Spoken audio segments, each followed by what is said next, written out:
December 18, 1972. The first B-52 stratofortresses appear over Hanoi like metal thunderclouds against the night sky. North Vietnamese air defense crews peer through their scopes, laughing. They call the massive bombers sitting ducks, slow, lumbering targets perfect for their surface-to-air missiles. Then, the earth explodes. Massive detonations shake the ground for 20 miles in every direction. Windows shatter across the capital. Children scream as concrete buildings sway like trees in a hurricane. The laughter stops. The mockery ends. For the next 11 days, North Vietnam will learn what happens when America decides to bring the full weight of strategic bombing to bear. But 12 days earlier, nobody saw this coming. October 1972, the Paris peace talks collapse in spectacular fashion after North Vietnam walks away from the negotiating table. Le Duc Tho, Hanoi's chief negotiator, basically tells Henry Kissinger to go to hell. The North Vietnamese think they got America figured out, a war-weary nation that won't commit to real violence anymore. They're about to learn how wrong they are. Nixon's private rage burns white-hot in the Oval Office. "They're playing us for fools," he tells his advisors, pacing behind the presidential desk like a caged animal. 4 years of this damn war, and they think we're just going to crawl away with our tail between our legs. Kissinger's diplomatic approach has hit a brick wall. All those careful negotiations, all that shuttle diplomacy between Washington and Paris, meaningless. The North Vietnamese negotiators return to Hanoi convinced that America lacks the stomach for real escalation. They've survived Rolling Thunder, the sustained bombing campaign from 1965 to 1968. They figure they can survive anything Nixon throws at them. The president has other ideas. "Bomb them back to the negotiating table," Nixon orders. But he's not talking about the limited strikes and careful targeting of previous campaigns. He wants something that will shake Hanoi to its core, something that will make the North Vietnamese leadership wake up screaming. The military brass initially balks at the suggestion. Using strategic bombers, the massive B-52 stratofortresses designed to carry nuclear weapons deep into Soviet territory against North Vietnam seems like overkill. These aren't tactical fighters dropping precision munitions. These are city killers, each one capable of carrying 70,000 pounds of high explosives. Admiral Thomas Moorer, chairman of the Joint Chiefs of Staff, expresses serious concerns about B-52 vulnerability. These bombers were designed to fly high and fast over empty ocean, not navigate through the most sophisticated air defense network outside the Soviet Union. Hanoi's missile sites could turn the mighty stratofortresses into flaming wreckage. But Nixon's mind is made up. The president who campaigned on ending the Vietnam War is about to escalate it beyond anything America has attempted before. "Do it," he tells the Pentagon. "I want those bastards to understand that we mean business." The order goes out through military channels. Strategic Air Command begins planning the largest bombing operation since World War II. Codename Operation Linebacker 2. The press will call it something else entirely. The Christmas bombing. What nobody in Washington fully grasps is how this decision will transform not just the war, but America's relationship with the world. 11 days of strategic bombing will achieve what 4 years of limited strikes could not. But the cost, in lives, in international standing, in moral authority, will haunt the United States for decades. The bombers are already being prepared on distant airfields. Crews are studying target folders and calculating fuel loads. In Hanoi, air defense commanders are tracking American military communications, confident that their Soviet-supplied missiles can handle whatever comes their way. Neither side understands what's about to unfold. The North Vietnamese think they've seen the worst of American bombing. Nixon thinks surgical strikes with massive bombers will bring quick results. Both assumptions are about to be tested in the most violent way possible. The countdown to Christmas 1972 has begun. In 11 days, the earth will shake, cities will burn, and the Vietnam War will take its most dramatic turn yet. But first, Both sides need to understand exactly what they're dealing with: the most powerful conventional bomber ever built and the most sophisticated air defense system ever deployed in combat. The stage is set for a technological and psychological battle that will determine not just the fate of the Paris peace talks, but the entire trajectory of the Vietnam conflict. The Boeing B-52 Stratofortress isn't just an airplane. It's a flying nightmare designed to end civilizations. 8 massive engines power this 185-foot-long monster through the sky at altitudes where the air is too thin to breathe. When fully loaded, each Stratofortress carries 70,000 pounds of high explosives, enough destructive power to level entire city blocks. But here's what makes the B-52 truly terrifying. It was never meant to fight conventional wars. This machine was built for one purpose: to penetrate deep into Soviet airspace and deliver nuclear weapons to Moscow. Every system, every component, every design choice was made with World War III in mind. The thick aluminum skin can withstand nuclear flash. The electronic systems are hardened against electromagnetic pulses. The crew compartment is pressurized and sealed against radioactive fallout. Now, Nixon wants to use this doomsday weapon against rice paddies and supply depots in North Vietnam. Previous American bombing campaigns in Southeast Asia relied on smaller, more agile aircraft. F-105 Thunderchiefs and A-6 Intruders could duck and weave through enemy defenses, hitting specific targets with surgical precision. The B-52 operates on an entirely different philosophy: overwhelming destructive force applied from altitudes where ground defenses can't reach. Or so the theory goes.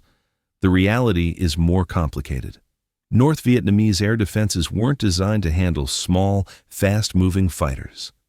They were built specifically to counter high-altitude strategic bombers, exactly like the B-52. Soviet military advisors spent years studying American nuclear doctrine, and they equipped Hanoi with the tools needed to shoot down Stratofortresses. The SA-2 Guideline missile system represents the cutting edge of Soviet air defense technology. Each missile weighs nearly 3,000 pounds and carries a 440-pound warhead designed to destroy heavy bombers. The radar guidance system can track targets at ranges exceeding 30 miles, and the missiles themselves can reach altitudes of 80,000 feet, well above the B-52's operational ceiling. More importantly, the North Vietnamese have had years to perfect their tactics. Since 1965, they've been shooting down American aircraft with increasing efficiency. Their crews know how to coordinate multiple missile launches, how to jam American electronic countermeasures, and how to exploit the predictable flight patterns that heavy bombers must follow. Intelligence reports from Washington paint a disturbing picture. Hanoi has constructed one of the most sophisticated air defense networks in history. Concentric rings of SA-2 missile sites protect the capital, backed up by anti-aircraft artillery and MiG-21 interceptors. Soviet technicians operate much of the equipment directly, bringing decades of experience in strategic air defense. But American war planners are making a critical miscalculation. They're assuming that North Vietnamese defenses, however sophisticated, can't handle the sheer scale of what's coming. Previous bombing campaigns sent aircraft over North Vietnam in small groups. A dozen planes here, 20 there. Operation Linebacker the Sedan will put more than 100 B-52s over Hanoi simultaneously. The question isn't whether individual bombers are vulnerable to surface-to-air missiles. Everyone knows they are. The question is whether North Vietnam's missile inventory can handle wave after wave of strategic bombers, night after night, for nearly 2 weeks straight. Soviet advisors in Hanoi are sending increasingly urgent cables to Moscow. They understand American bomber capabilities better than anyone, and they're genuinely worried about what sustained B-52 attacks could accomplish. The North Vietnamese leadership, however, remains confident. They've survived American bombing before. They believe they can survive it again. This confidence stems from a fundamental misunderstanding of what's about to happen. Previous American campaigns targeted military installations and transportation networks with conventional fighter bombers. The Christmas bombing will bring strategic nuclear bombers to bear against a conventional enemy, an experiment in applied violence that no military theorist has ever attempted. The results will reshape modern warfare forever. But first, both sides need to discover just how much punishment they can absorb and deliver. General Vo Nguyen Giap sits in his underground command bunker, studying intelligence reports with the calm confidence of a man who has never lost a war. The architect of France's defeat at Dien Bien Phu, the strategist who outlasted the mighty American military machine for 7 years, Giap sees nothing in Nixon's latest threats that concerns him. The Americans are paper tigers, he tells his staff, echoing Mao's famous phrase. They roar loudly, but they have no teeth. Giap's assessment isn't based on wishful thinking. It's grounded in cold, hard experience. For 4 brutal years, from 1965 to 1968, American bombers pounded North Vietnam in Operation Rolling Thunder. Over 300,000 tons of explosives fell on his country. More than the United States dropped on Germany during World War II. Cities burned, bridges collapsed, factories disappeared in clouds of smoke and debris. And yet, here sits North Vietnam, unbowed and unbroken. If anything, Rolling Thunder made the country stronger. It unified the population against American aggression.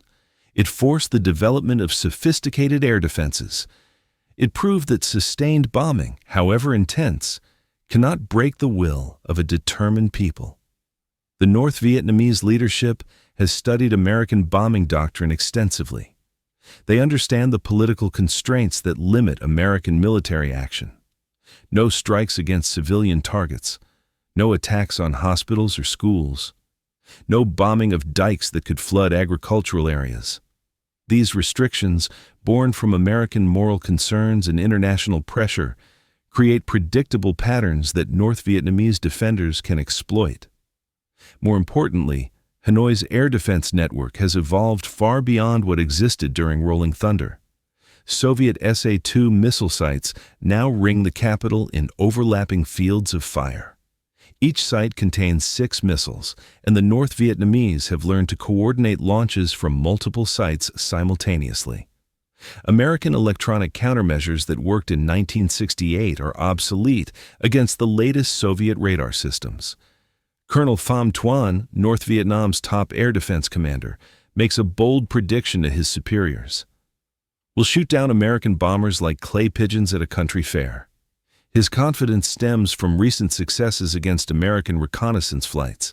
In the past year, North Vietnamese missiles have downed several high-altitude spy planes, proving that their defenses can reach any aircraft the Americans possess. The MiG-21 interceptors stationed at airfields around Hanoi add another layer of protection.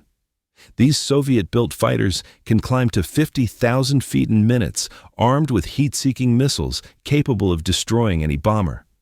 North Vietnamese pilots have trained extensively in night interception techniques, specifically to counter high-altitude American bombers. Intelligence reports reaching Hanoi paint B-52s as outdated relics of the nuclear age. These massive bombers, designed in the 1950s, lack the speed and maneuverability of modern combat aircraft. They fly predictable routes at predictable altitudes, making them perfect targets for surface-to-air missiles. Soviet technical advisors have assured North Vietnamese commanders that B-52s represent no significant threat to a properly defended target. This confidence extends to the civilian population. Radio Hanoi broadcasts reassuring messages about American bomber capabilities, describing B-52s as flying coffins that pose little danger to the capital. Civil defense officials tell residents that existing air raid shelters can protect them from any conventional bombing attack. The North Vietnamese leadership genuinely believes that Nixon's threats represent political theater designed for American domestic consumption. They've watched American public opinion turn against the Vietnam War. They've seen Congress grow increasingly hostile to military escalation. They're convinced that any major bombing campaign will collapse under political pressure within days. This assessment isn't entirely wrong, but it fatally underestimates Nixon's willingness to ignore political consequences when his credibility is at stake. The North Vietnamese are about to discover that sometimes paper tigers have very real claws. Andersen Air Force Base, Guam, December 10, 1972. The largest military buildup in the Pacific since World War II unfolds in absolute secrecy across two massive runways carved from tropical jungle. B-52 Stratofortresses arrive every few hours, their 8 engines screaming as pilots guide 185-foot-long bombers onto concrete strips still warm from the previous landing. Colonel James McCarthy watches from the control tower as another flight of 3 bombers touches down. He's witnessed a lot in 25 years of military service, but nothing like this. In just 5 days, Strategic Air Command has assembled 207 B-52s at bases across the Pacific, the largest concentration of strategic bombers since the Cuban Missile Crisis. Andersen serves as the primary staging ground, but it can't handle the entire fleet. 72 additional bombers crowd the runways at Utapao Royal Thai Navy Airfield in Thailand, positioned 340 miles closer to North Vietnam. The shorter distance means more bombs and less fuel, a critical advantage for sustained operations. The crews arriving on Guam understand they're preparing for something unprecedented. Captain Bob Certain leads one of the newly arrived bomber crews, veterans of nuclear alert duty who've spent years training to penetrate Soviet airspace. "We thought we'd be hitting missile silos in Siberia," Certain tells his navigator during their first briefing. "Instead, we're going after supply depots in Southeast Asia." But these aren't ordinary supply depots. The target folders distributed to crew commanders reveal the true scope of Operation Linebacker 2, Hanoi's industrial infrastructure, the main railway yards connecting North Vietnam to China, airfields capable of handling Soviet transport aircraft, communication centers coordinating military operations across the country. Each target folder contains detailed photographs, approach routes, and defensive assessments. The intelligence is sobering. North Vietnam has constructed one of the most sophisticated air defense networks in history, specifically designed to counter high-altitude bombers. Concentric rings of SA-2 missile sites protect every major target. Soviet radar systems can track approaching aircraft from hundreds of miles away. Lieutenant Jim McGrath, a veteran navigator, studies the mission profiles with growing concern. "We're flying straight into the most heavily defended airspace outside Moscow," he tells his crew, "and we're doing it in aircraft designed 20 years ago." The rules of engagement reflect America's attempt to balance military effectiveness with international law. Hospitals, schools, and residential areas remain off-limits. Crews must identify targets visually before releasing weapons, despite flying at night through hostile airspace. Any bombs that miss their intended targets must be reported immediately. These restrictions create enormous tactical challenges. B-52s perform best when flying straight and level at high altitude, allowing their sophisticated bombing computers to calculate precise release points. But straight-line approaches over heavily defended targets turn bombers into sitting ducks for surface-to-air missiles. Master Sergeant Mike O'Brien, a tail gunner with over 200 combat missions, prepares his defensive systems for an entirely new kind of warfare. His 50-caliber machine guns, designed to ward off enemy fighters, seem laughably inadequate against guided missiles traveling at 3 times the speed of sound. "We're going to be flying through fireworks displays," he tells his fellow gunners, "except these fireworks are designed to kill us." The psychological pressure on crews intensifies during final briefings. Intelligence officers describe North Vietnamese defensive capabilities in clinical detail. Each SA-2 missile site can launch 6 missiles in rapid succession. Coordinated attacks from multiple sites can fill entire sections of sky with exploding warheads. Electronic warfare systems that worked against older Soviet equipment may prove useless against the latest radar technology. Captain Terry Gelinek writes a final letter to his wife before the first mission. "If something happens to me," he scrawls in hasty handwriting, "know that we're trying to end this war. The politicians have failed. Maybe bombers can succeed where diplomacy couldn't." Similar scenes play out across both bases as crews prepare for combat. Good. Luck charms appear in cockpits. Photographs of families get tucked into flight suits. Chaplains conduct informal services for men who may not return. The maintenance crews work around the clock, loading bombs and checking systems. Each B-52 carries up to 70,000 pounds of high explosives, a mixture of 750-pound general-purpose bombs and 500-pound cluster munitions. The sheer quantity of ordnance staggers even experienced ground crews. By December 17th, everything is ready. Weather reports show clear skies over North Vietnam. Intelligence confirms that enemy defenses remain at normal alert levels. The North Vietnamese still don't understand what's coming. At 1800 hours, the first engines start turning. The Christmas bombing is about to begin. December 18th, 1972, 7:45 p.m. local time. The first wave of death approaches North Vietnam from two directions simultaneously. 78 B-52 Stratofortresses lumber through the darkness from Andersen Air Force Base, their navigation lights extinguished, flying in tight formations that stretch across miles of empty sky. 51 additional bombers launch from Utapao in Thailand, creating a pincer movement that will converge on Hanoi from multiple angles. Captain Steve Ritchie guides his bomber, call sign Diamond Lil, through the pre-dawn darkness at 30,000 feet.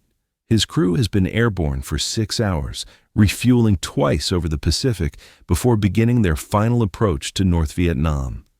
The electronic warfare officer monitors enemy radar frequencies, watching green blips sweep across his scope as North Vietnamese defenders track the approaching armada. "Jesus Christ," whispers the navigator studying his radar display. "There's got to be 130 of us up here." He's not wrong. 129 B-52s are converging on North Vietnam in the largest single bombing operation since World War II. The formation extends across 200 miles of airspace, each bomber loaded with enough explosives to level a city block. This isn't the surgical precision of previous campaigns.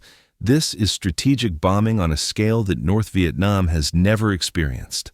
At 7:52 p.m., air raid sirens begin wailing across Hanoi. The haunting sound echoes through empty streets as civilians rush toward underground shelters. Radio operators broadcast emergency warnings in Vietnamese, their voices tight with barely controlled panic. American bombers approaching the capital. All citizens must take immediate shelter. But the North Vietnamese air defense network isn't panicking. Colonel Pham Tuan coordinates the response from his underground command center, watching radar screens that show the approaching bomber formations with crystal clarity. "Multiple targets at high altitude," he reports to his missile site commanders. "Prepare for coordinated engagement." The first targets lie 20 miles northeast of Hanoi, Kin No Airfield, where Soviet transport aircraft deliver military supplies from China. Captain Ritchie's bombardier peers through his scope, watching the target grow larger as they approach the release point. "Bomb bay doors open," he announces over the intercom. 30 seconds to release. At exactly 8:15 p.m., the first bombs fall. 70,000 pounds of high explosives plummet toward the airfield in a perfectly calculated pattern designed to destroy every building, every runway, every aircraft on the ground. The bombardier counts down the final seconds. 5, 4, 3, 2, release. The earth explodes. Massive detonations ripple across Kin No Airfield in a sequence that lasts nearly 30 seconds. Runways crack and buckle under the impact. Hangars disappear in clouds of concrete dust and twisted metal. Soviet transport aircraft caught on the ground during refueling operations, vanish in balls of orange flame that rise hundreds of feet into the night sky. The shock waves travel for miles. Windows shatter in villages 20 miles from the impact zone. Children in Hanoi feel the ground shake beneath their feet as they huddle in bomb shelters. Even the B-52 crews, flying 6 miles above the explosions, feel their aircraft buffeted by the concussions rising from below. But Kin No is just the beginning. As the first wave of bombers turns for home, a second formation approaches Yen Vien Rail Yard, the crucial transportation hub that connects North Vietnam's supply network to China. 42 B-52s converge on the target from 3 different directions, their bomb bays loaded with a mixture of high explosives and cluster munitions designed to shred railway infrastructure. The bombardiers work with mechanical precision, calculating wind speed and altitude to ensure perfect accuracy. "Target in sight," reports the lead bombardier, commencing bomb run.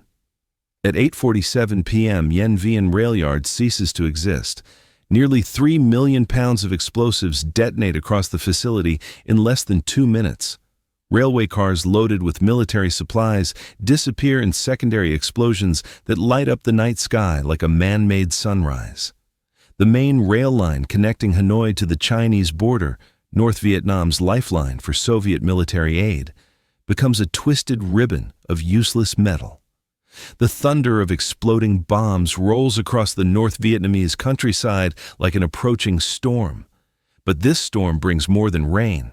It brings the full weight of American strategic bombing power, unleashed for the first time against a conventional enemy. The North Vietnamese aren't just watching the bombers, they're hunting them.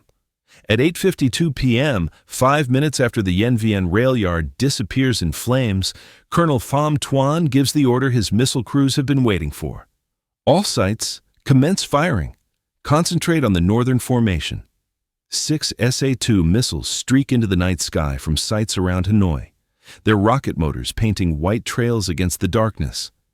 Each missile weighs nearly 3,000 pounds and carries a proximity-fused warhead designed specifically to destroy heavy bombers. The guidance systems lock onto the largest radar signatures in the formation, B-52 Stratofortresses flying straight and level at 30,000 feet. Captain John Mize, aircraft commander of Charcoal Se-1, watches the missiles climb toward his formation through his cockpit window. The sight is almost beautiful, 6 bright points of light rising through the darkness like deadly fireworks. Almost beautiful, until you realize they're coming for you. "Sam's in the air!" shouts his electronic warfare officer. "Multiple launches from our 6 o'clock position." The B-52 has sophisticated electronic countermeasures designed to jam enemy radar, but the North Vietnamese have been studying American defensive systems for years. Soviet technicians have upgraded their guidance radars specifically to counter American jamming techniques. The missiles continue climbing, their radar seekers locked onto Charcoal 01's massive aluminum fuselage. Mize throws his bomber into a desperate evasive maneuver, a banking turn that pushes the massive aircraft to its structural limits. But B-52s weren't designed for aerobatics. The Stratofortress responds like a freight train trying to dodge a bullet. Too little, too late. The first missile detonates 50 feet from the bomber's right wing. The proximity fuse triggers at the optimal distance, sending thousands of steel fragments through the aircraft's fuel tanks and control systems. Hydraulic fluid sprays across the cockpit windows. Warning lights flash like a Christmas tree from hell. "We're hit," Mize reports over the radio, fighting to maintain control as his bomber begins a slow roll to the right. Losing hydraulic pressure, engine fire on number 6. The second missile doesn't miss. It detonates directly beneath the bomber's belly, sending a concentrated blast of fragments through the crew compartment. The explosion tears through aluminum skin like tissue paper, destroying electrical systems and severing control cables. Charcoal 01 begins falling toward Earth in a flat spin that no pilot can recover from. "Bail out! Bail out!" Mize screams into his microphone. "All crew members bail out now!" The ejection sequence in a B-52 is complex and dangerous under the best circumstances. At night, over enemy territory, with the aircraft spinning out of control, it becomes a nightmare. The navigator and radar navigator eject downward through the bottom of the aircraft.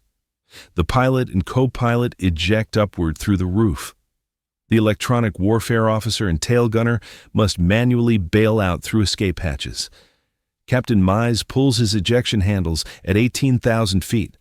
The rocket-powered seat blasts him clear of the dying bomber just seconds before it enters an unrecoverable dive.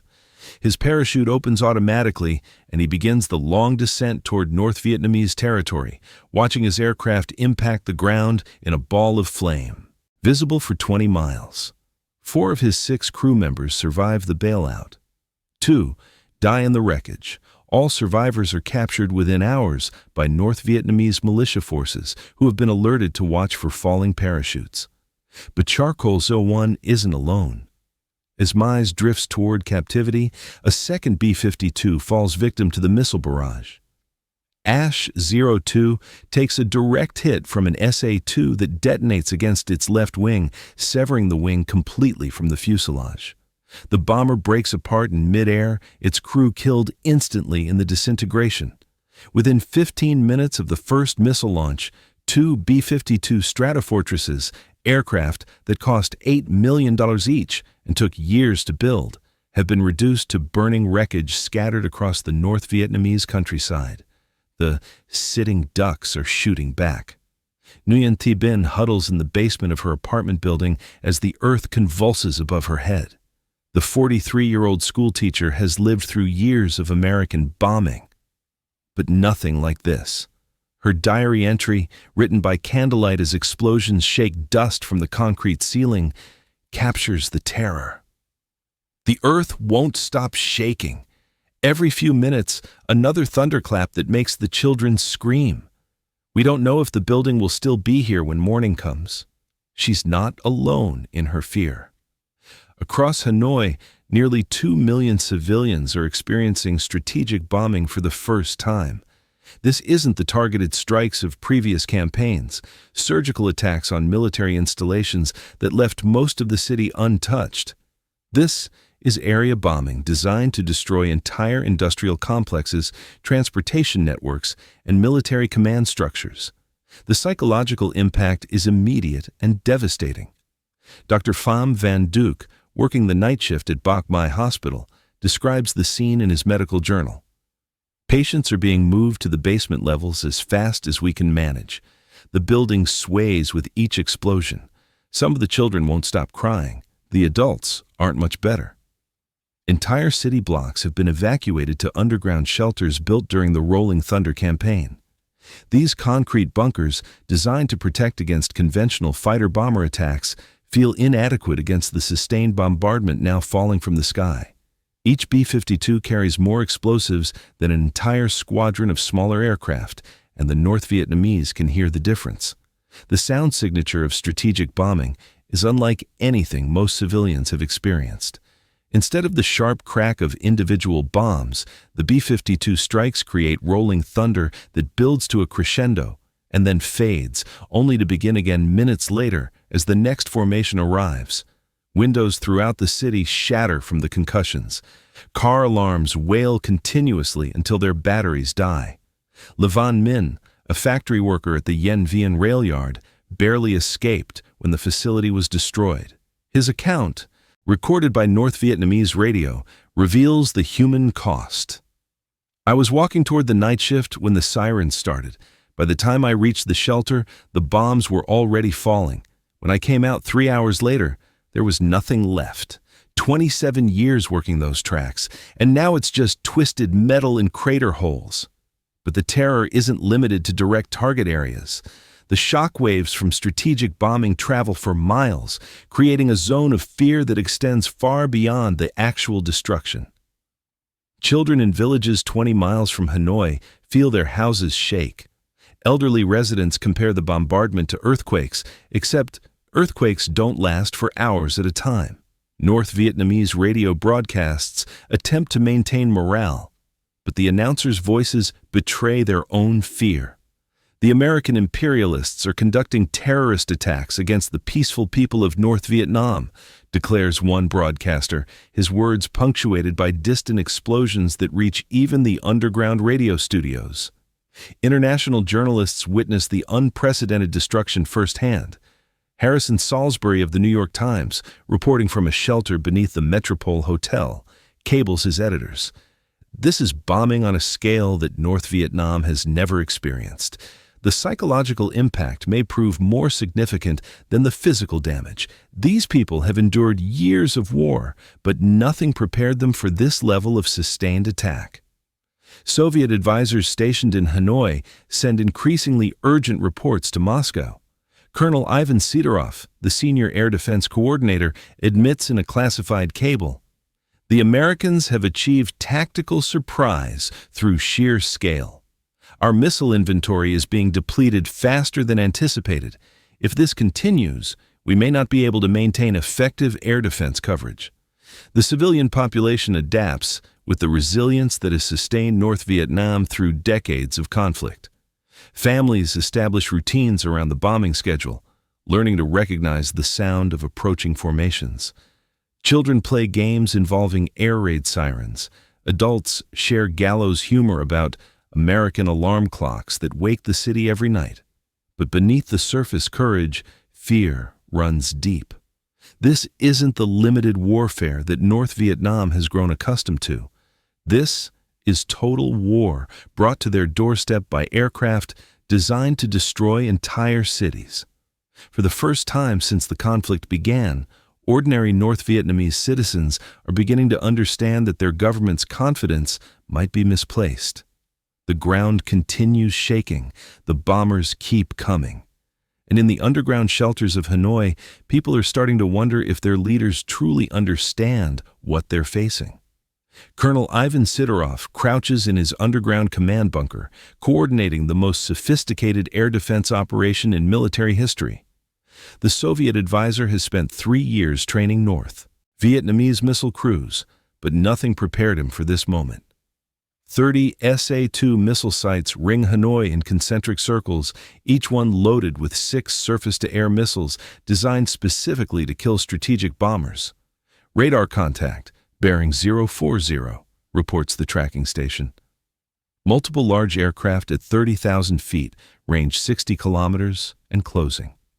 Sidorov studies the green blips on his radar screen. The American formation is massive, more bombers than he's ever seen simultaneously. But that works to his advantage. Large formations fly predictable routes and maintain steady altitudes, making them perfect targets for coordinated missile attacks. All sites prepare for sequential launch, he orders into his headset. We'll hit them with everything we have. The North Vietnamese have learned hard lessons from the first night's losses. 2 B-52s destroyed isn't nearly enough to stop this campaign. They need to inflict casualties that will force the Americans to reconsider their tactics, or better yet, abandon the operation entirely. Site Commander Nguyen Van Hai receives the firing order at 9:17 p.m. His crew has been tracking the approaching bombers for 20 minutes, watching the radar signatures grow larger as the formation closes on Hanoi. 6 missiles stand ready in their launchers, each one representing months of training and preparation. "Fire Missile 1!" Hai orders. The SA-2 roars off its launcher in a column of flame and smoke, accelerating to 3 times the speed of sound as it climbs toward the bomber formation. "Fire Missile 2, Fire Missile 3. Within 90 seconds, all 6 missiles are airborne, followed by launches from 5 additional sites. 36 missiles streak through the night sky toward the American bombers, creating the most concentrated surface-to-air missile attack in history. Captain Bob Certain, flying Diamond Lil at the head of the formation, watches the missile launches with professional fascination and personal terror. "Sam's in the air!" his electronic warfare officer shouts. "Multiple launches from multiple sites. This is going to be close." The B-52's defensive systems activate automatically. Chaff dispensers fire clouds of metallic strips designed to confuse radar guidance systems. Electronic jammers flood enemy frequencies with white noise, but the North Vietnamese have upgraded their equipment specifically to counter these measures. "They're burning through our jamming," reports the EWO, sweat dripping down his face despite the frigid air at 30,000 feet. "I count at least 20 missiles tracking our formation." Certain throws his bomber into the steepest evasive maneuver possible for a B-52, a banking turn that pushes the aircraft to its structural limits. The massive bomber responds sluggishly, like a freight train trying to dodge bullets. Behind him, other aircraft commanders attempt similar maneuvers, breaking the tight formation that makes them such attractive targets. The first missile detonates 100 feet from Diamond Lil's left wing. The proximity fuse triggers perfectly, sending thousands of steel fragments through the surrounding airspace. Most miss the bomber entirely, but several dozen punch through the aluminum skin, causing minor damage to non-critical systems. "We're hit, but still flying," certain reports over the radio. "Minor damage to left wing, all engines operating normally." But Diamond Lil is one of the lucky ones. Behind them, Cobalt A03 takes a direct hit from an SA-2 that detonates against the aircraft's belly. The explosion tears through the crew compartment, killing 3 airmen instantly and sending the bomber into an uncontrolled dive. No parachutes are seen. The missile barrage continues for nearly 10 minutes as successive waves of B-52s run the gauntlet over Hanoi. North Vietnamese crews reload and fire again, creating overlapping fields of destruction that fill the sky with exploding warheads. The sound of detonating missiles mingles with the roar of bomber engines, creating a symphony of technological violence. By the time the last B-52 clears North Vietnamese airspace, 3 more stratofortresses have been destroyed. The North Vietnamese celebrate their success. 6 American bombers shot down in 2 nights represents the highest loss rate of the entire Vietnam War. But Colonel Sidorov studies his ammunition reports with growing concern. His missile sites have expended nearly 200 SA-2s in just 48 hours. At this rate, they'll be out of missiles within a week. The Americans seem willing to accept losses that would have stopped previous bombing campaigns. The question isn't whether North Vietnam can shoot down B-52s. They've proven that conclusively. The question is whether they can shoot down enough of them to matter. December 20th, 1972, the Oval Office. Richard Nixon slams his fist on the presidential desk as Henry Kissinger delivers the morning intelligence briefing. 6 B-52s lost in 2 nights, 18 American airmen dead or captured, and North Vietnam shows no signs of backing down.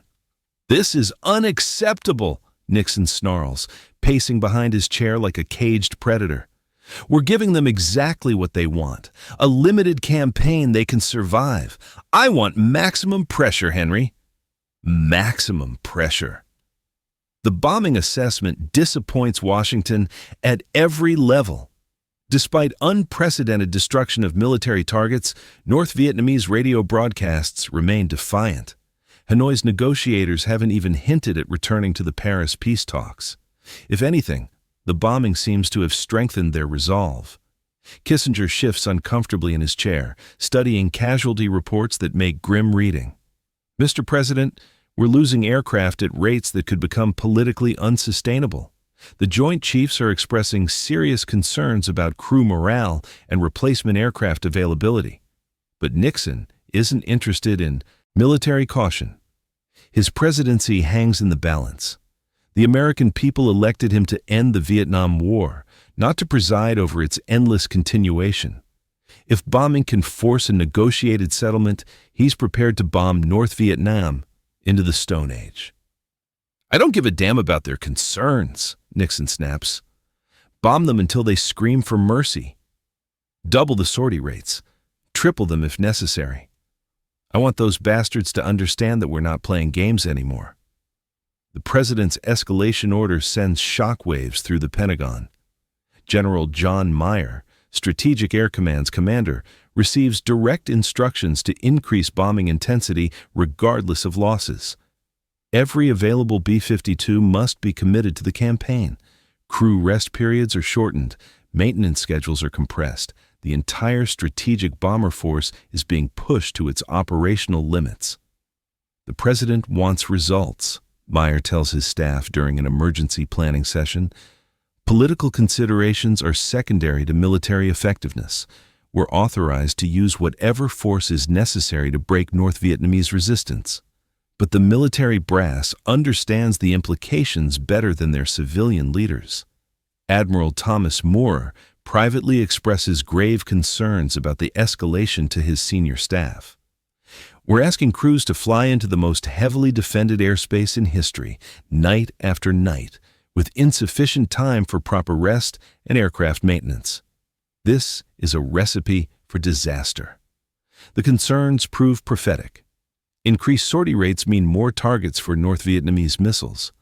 Compressed maintenance schedules result in mechanical failures over enemy territory. Exhausted crews make navigation errors that put them directly over heavily defended areas.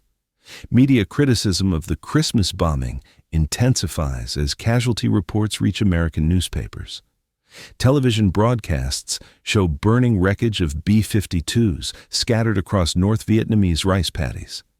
International allies begin distancing themselves from an operation they privately consider excessive. Senator George McGovern, Nixon's defeated opponent in the recent presidential election, delivers a scathing denunciation on the Senate floor. This administration is conducting a campaign of terror against the civilian population of North Vietnam. These are not military targets. These are acts of vengeance designed to satisfy one man's wounded pride. Congressional leaders from both parties demand immediate briefings on bombing objectives and casualty projections. The political pressure that Nixon hoped to avoid through quick military success is building faster than expected. But the president remains unmoved by criticism.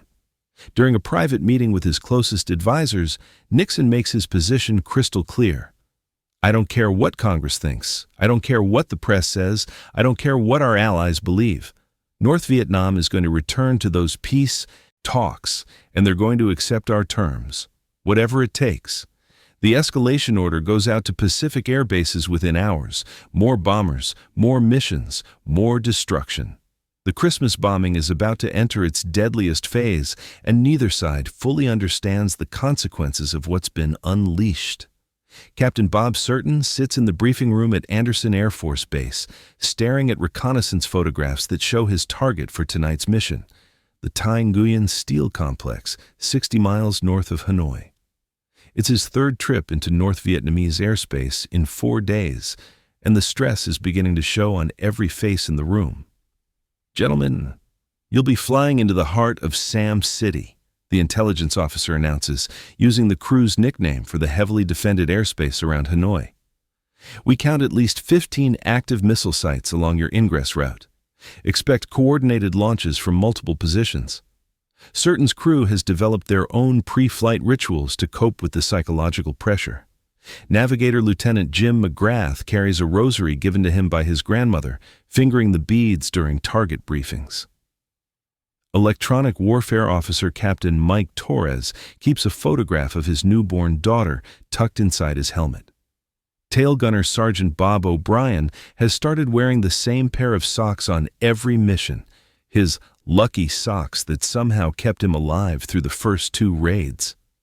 The route takes us directly over 3 SAM rings, McGrath mutters, plotting their course on aeronautical charts marked with red circles indicating missile sites. We'll be in defended airspace for 47 minutes. That's 47 minutes of pure terror. The crew compartment of a B-52 during combat operations resembles a high-tech bunker flying through hell. 6 men sealed inside an aluminum tube, surrounded by sophisticated electronics and primitive superstitions in equal measure. The pilot and co-pilot sit up front, wrestling with flight controls designed for nuclear missions over empty ocean, not precision bombing through missile barrages. Behind them, the navigator and radar navigator hunker over their scopes, calculating courses that thread between known defensive positions. "Sam, launch!" shouts Torres from his electronic warfare station, watching enemy radar signatures spike across his display. Multiple launches, bearing 270, range 12 miles, and closing. The next 60 seconds unfold in controlled chaos. Certain throws the massive bomber into a banking turn that pushes the aircraft to its structural limits. Warning lights flash across the instrument panel as hydraulic systems strain under the load. McGrath calls out altitude and airspeed changes, his voice tight with concentration. Torres floods enemy frequencies with electronic jamming while dispensing chaff to confuse incoming missiles. In the tail gunner's compartment, isolated from the rest of the crew, O'Brien watches missiles streak past his position like deadly fireworks.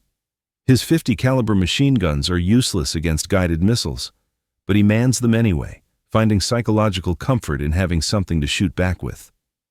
"Missile passing starboard side, close enough to count the rivets," he reports over the intercom, his voice steady despite the terror. The crew communication during SAM attacks reveals the professionalism that keeps them functioning under impossible stress.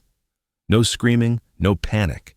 Just crisp, professional radio calls that convey critical information in minimum time. "Chaff away. Turning left 30 degrees. Missile detonation at our 4 o'clock, no damage." But beneath the professional calm, these men are being pushed to their psychological breaking point.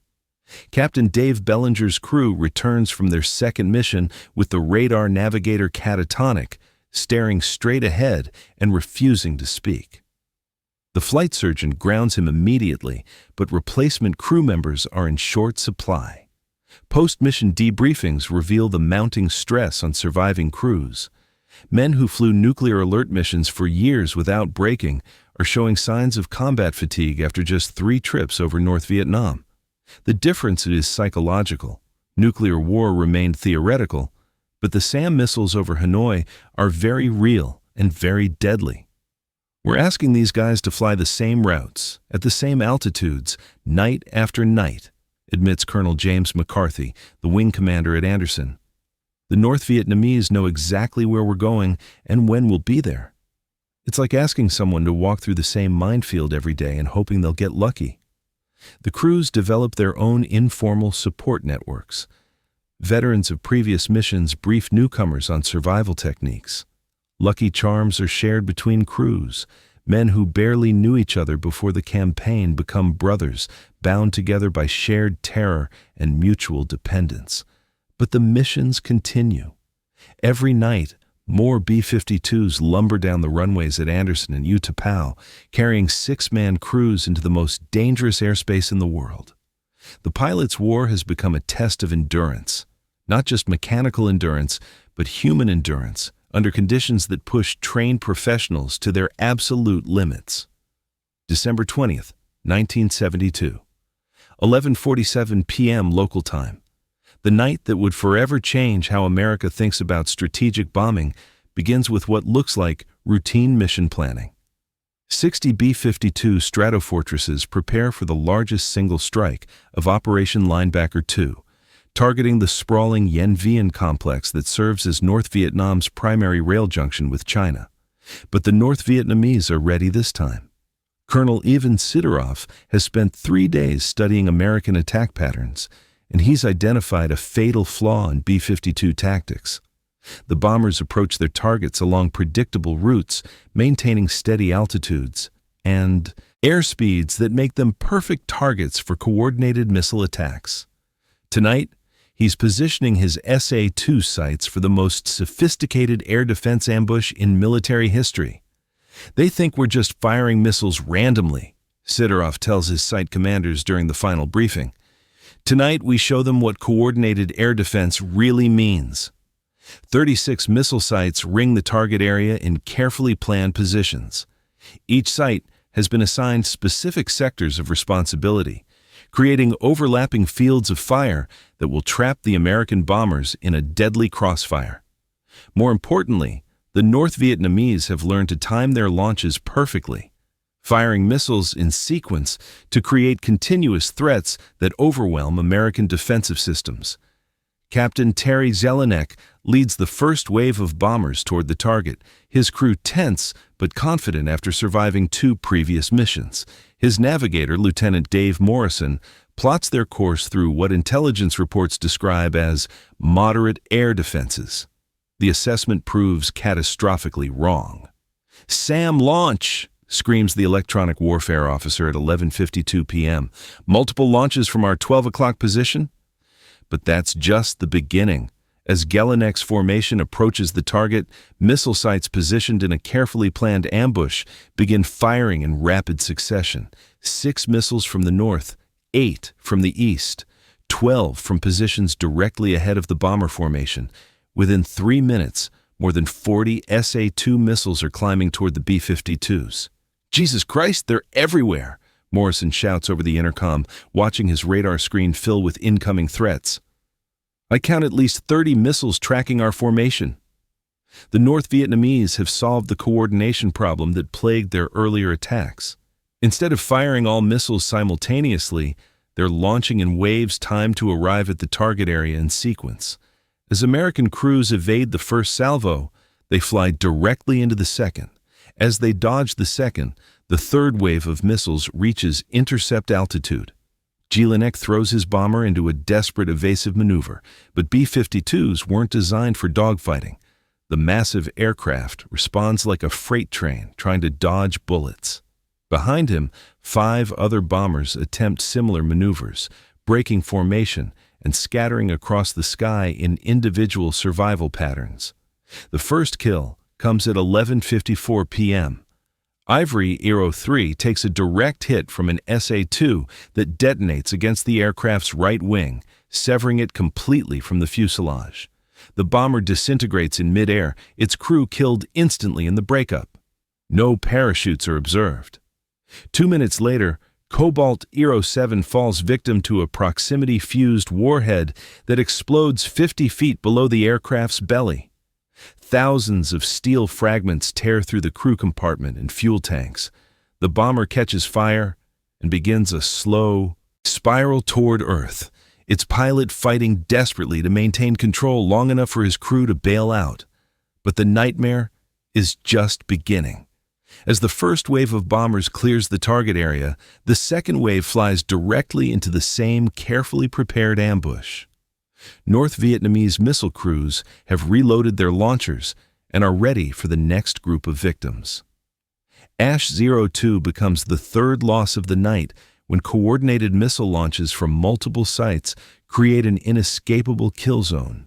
The bomber flies straight into a wall of exploding warheads, taking hits from 3 different missiles simultaneously. The aircraft breaks apart under the multiple impacts, scattering wreckage across 5 miles of North Vietnamese countryside.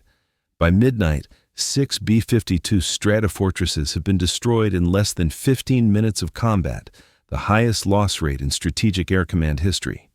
18 American airmen are dead, 12 more drift toward captivity under North Vietnamese parachutes. The surviving bombers complete their attack runs and turn for home, their crews shaken by the unprecedented losses. Radio chatter reveals the psychological impact. "Did you see Ivory go down? Cobalt just disappeared off my scope. How many did we lose tonight?" Colonel Sidorov watches the retreating bombers from his command bunker, satisfied with the night's work, but grimly aware of the cost. His missile sites have expended nearly their entire inventory of SA-2s. If the Americans continue these massive raids, North Vietnam's air defenses will be overwhelmed through sheer attrition. But tonight belongs to the defenders. For the first time since the Christmas bombing began, American crews are beginning to wonder if the price of victory might be too high to pay. 20 feet beneath the streets of Hanoi, an entire civilization has gone underground. The tunnel system that saved the city during Rolling Thunder now shelters nearly 500,000 people as B-52s pound the surface above their heads.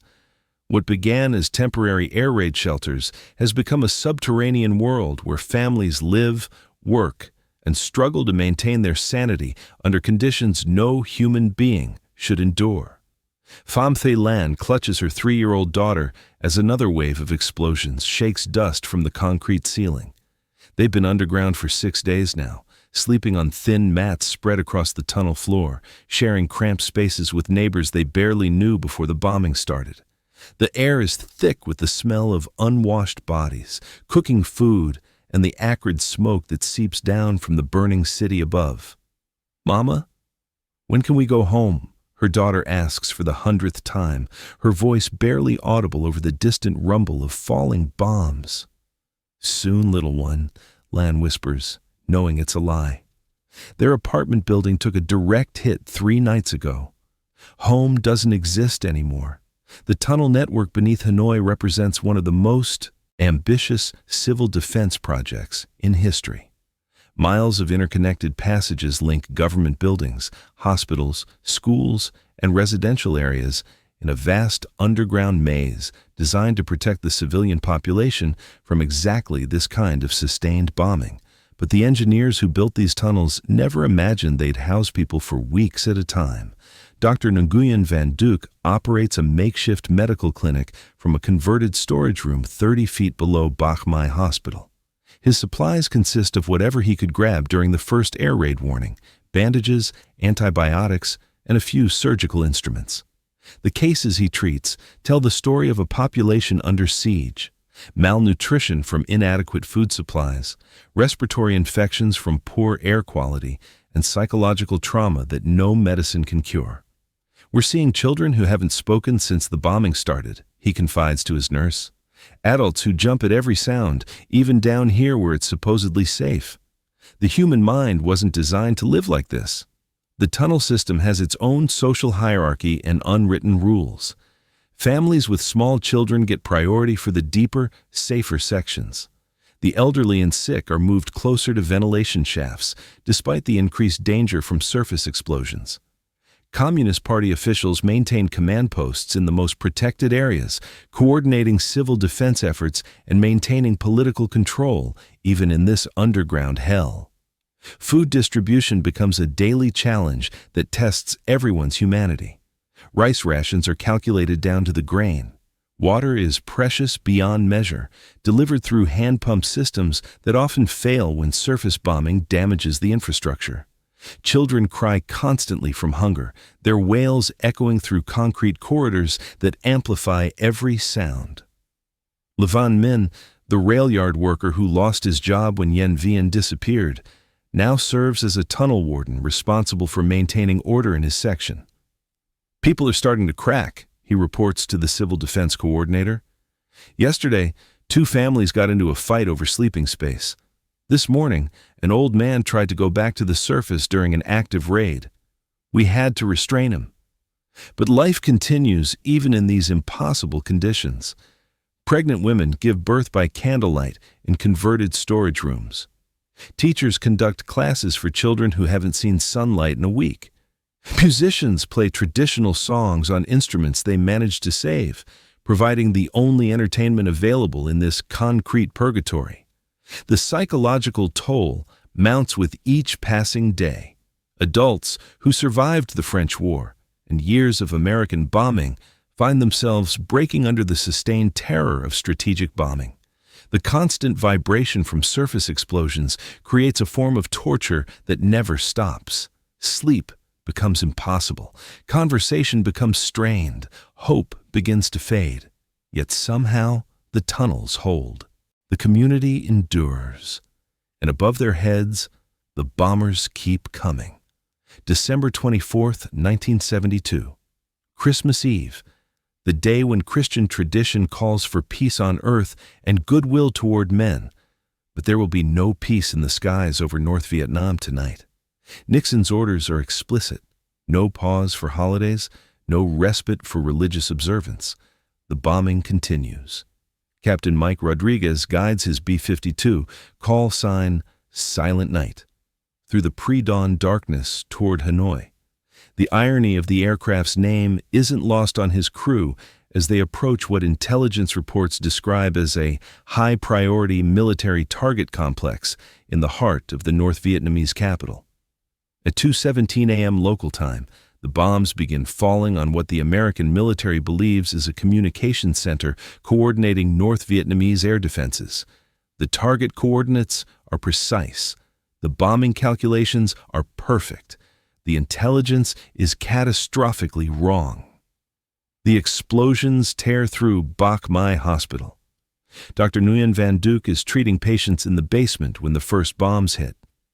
The building above his head, one of Hanoi's largest medical facilities, disappears in a series of massive detonations that collapse entire wings of the hospital onto patients and staff trapped inside.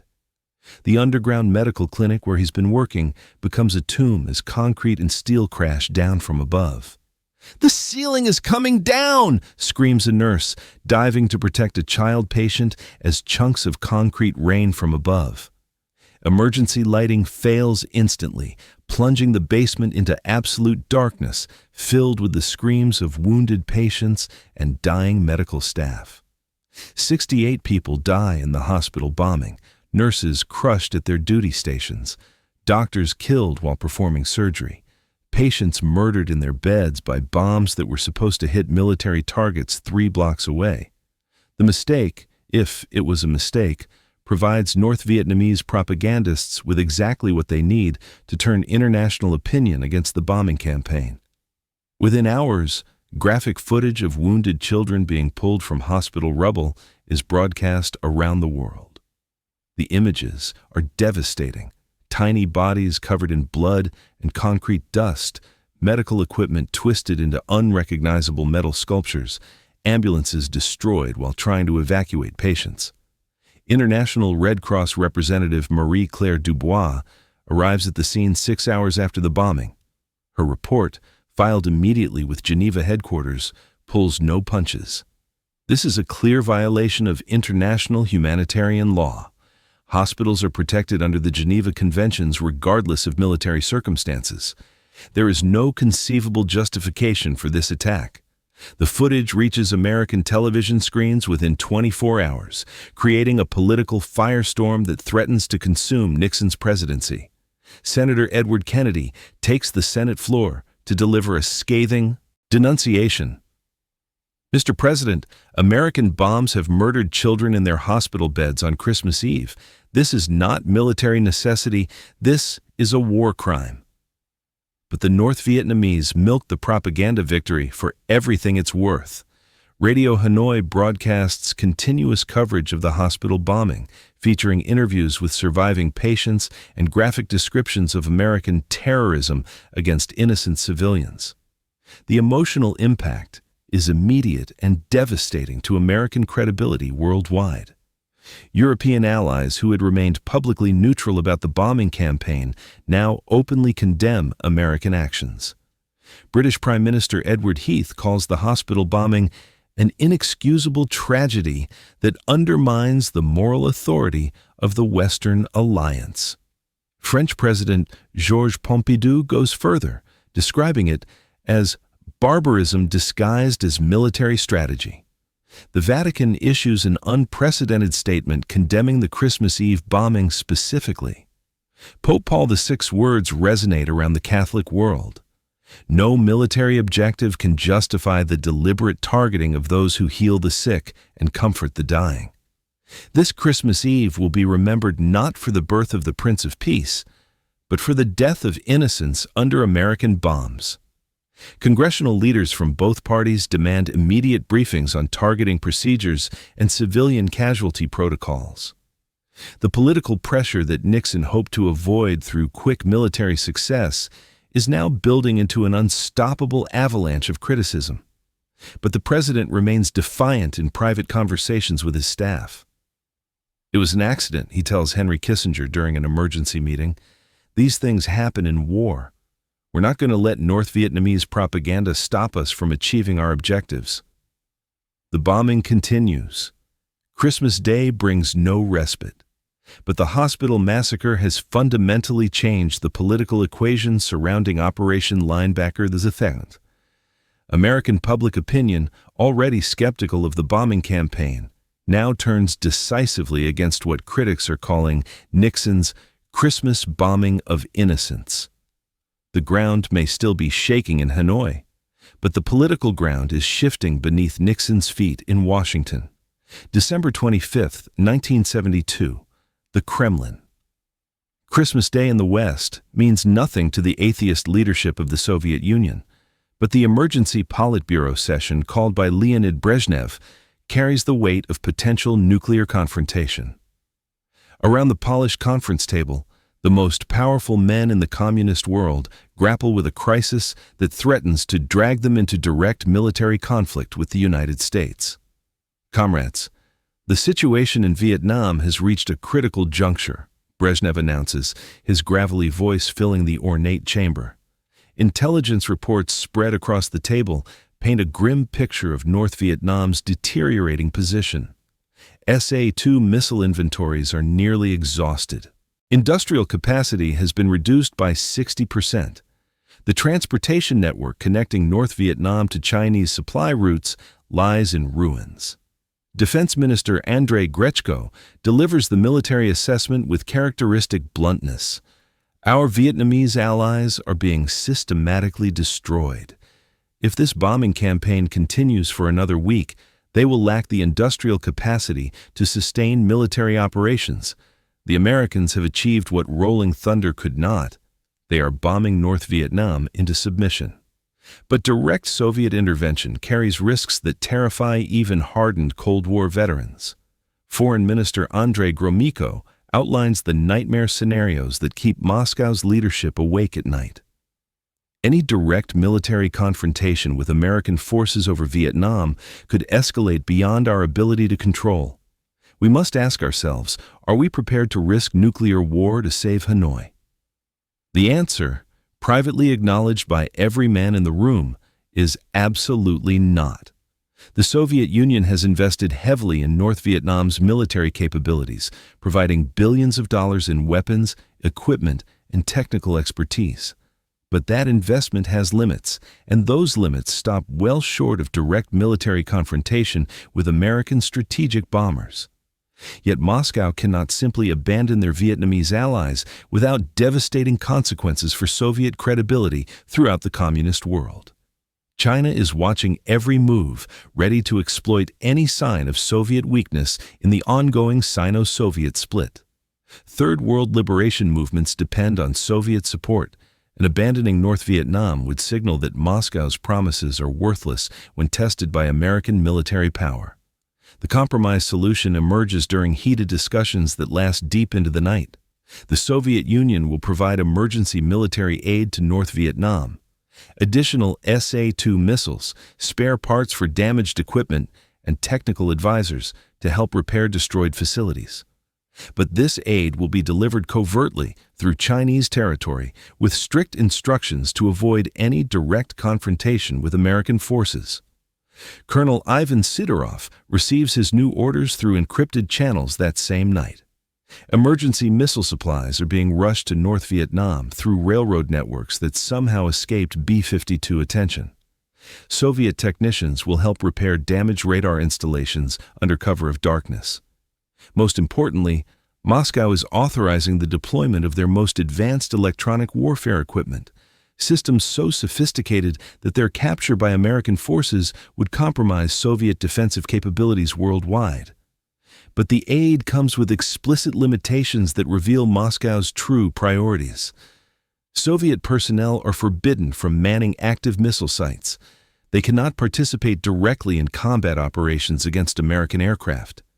If captured, they must identify themselves as civilian technical advisors with no official government connections. The political pressure from Warsaw Pact allies adds another layer of complexity to Moscow's dilemma. East European communist leaders, already nervous about American military capabilities, demand assurances that Soviet nuclear guarantees remain credible. The bombing of North Vietnam demonstrates American willingness to use overwhelming force against communist nations, raising uncomfortable questions about what might happen if similar conflicts erupted in Europe. Privately, Brezhnev expresses his frustration to his closest advisors. "The Americans have put us in an impossible position. We cannot save North Vietnam without risking everything we've built since Stalin's death. But we cannot abandon them without appearing weak to our enemies and unreliable to our allies." The Soviet response to Operation Linebacker II ultimately reveals the limits of communist solidarity when confronted with American strategic power. Moscow will help North Vietnam survive, but only within carefully defined boundaries that avoid direct superpower confrontation. The Cold War has rules, and even communist solidarity must respect those rules when nuclear weapons hang in the balance. December 26, 1972, Andersen Air Force Base, Guam.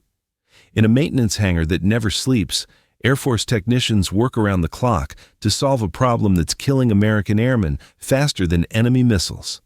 The B-52 Stratofortress, designed to penetrate Soviet air defenses in a nuclear war, is proving vulnerable to North Vietnamese tactics that no Pentagon planner ever anticipated. Chief Master Sergeant Tony Rodriguez supervises the most critical aircraft modification program in Strategic Air Command history.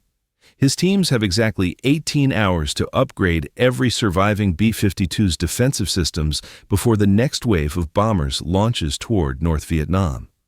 The lives of 6-man crews depend on getting this right. "The problem isn't our equipment," Rodriguez explains to his exhausted technicians. "It's how we're using it. The North Vietnamese have figured out our electronic warfare patterns, and they're timing their missile launches to exploit our defensive gaps. The breakthrough comes from an unexpected source: combat crews returning from the deadliest missions of the campaign." Captain Bob Surton's electronic warfare officer, Mike Torres, brings radar intercept tapes that reveal exactly how North Vietnamese missile sites are defeating American jamming systems. "They're not just firing randomly anymore," Torres explains during an emergency briefing.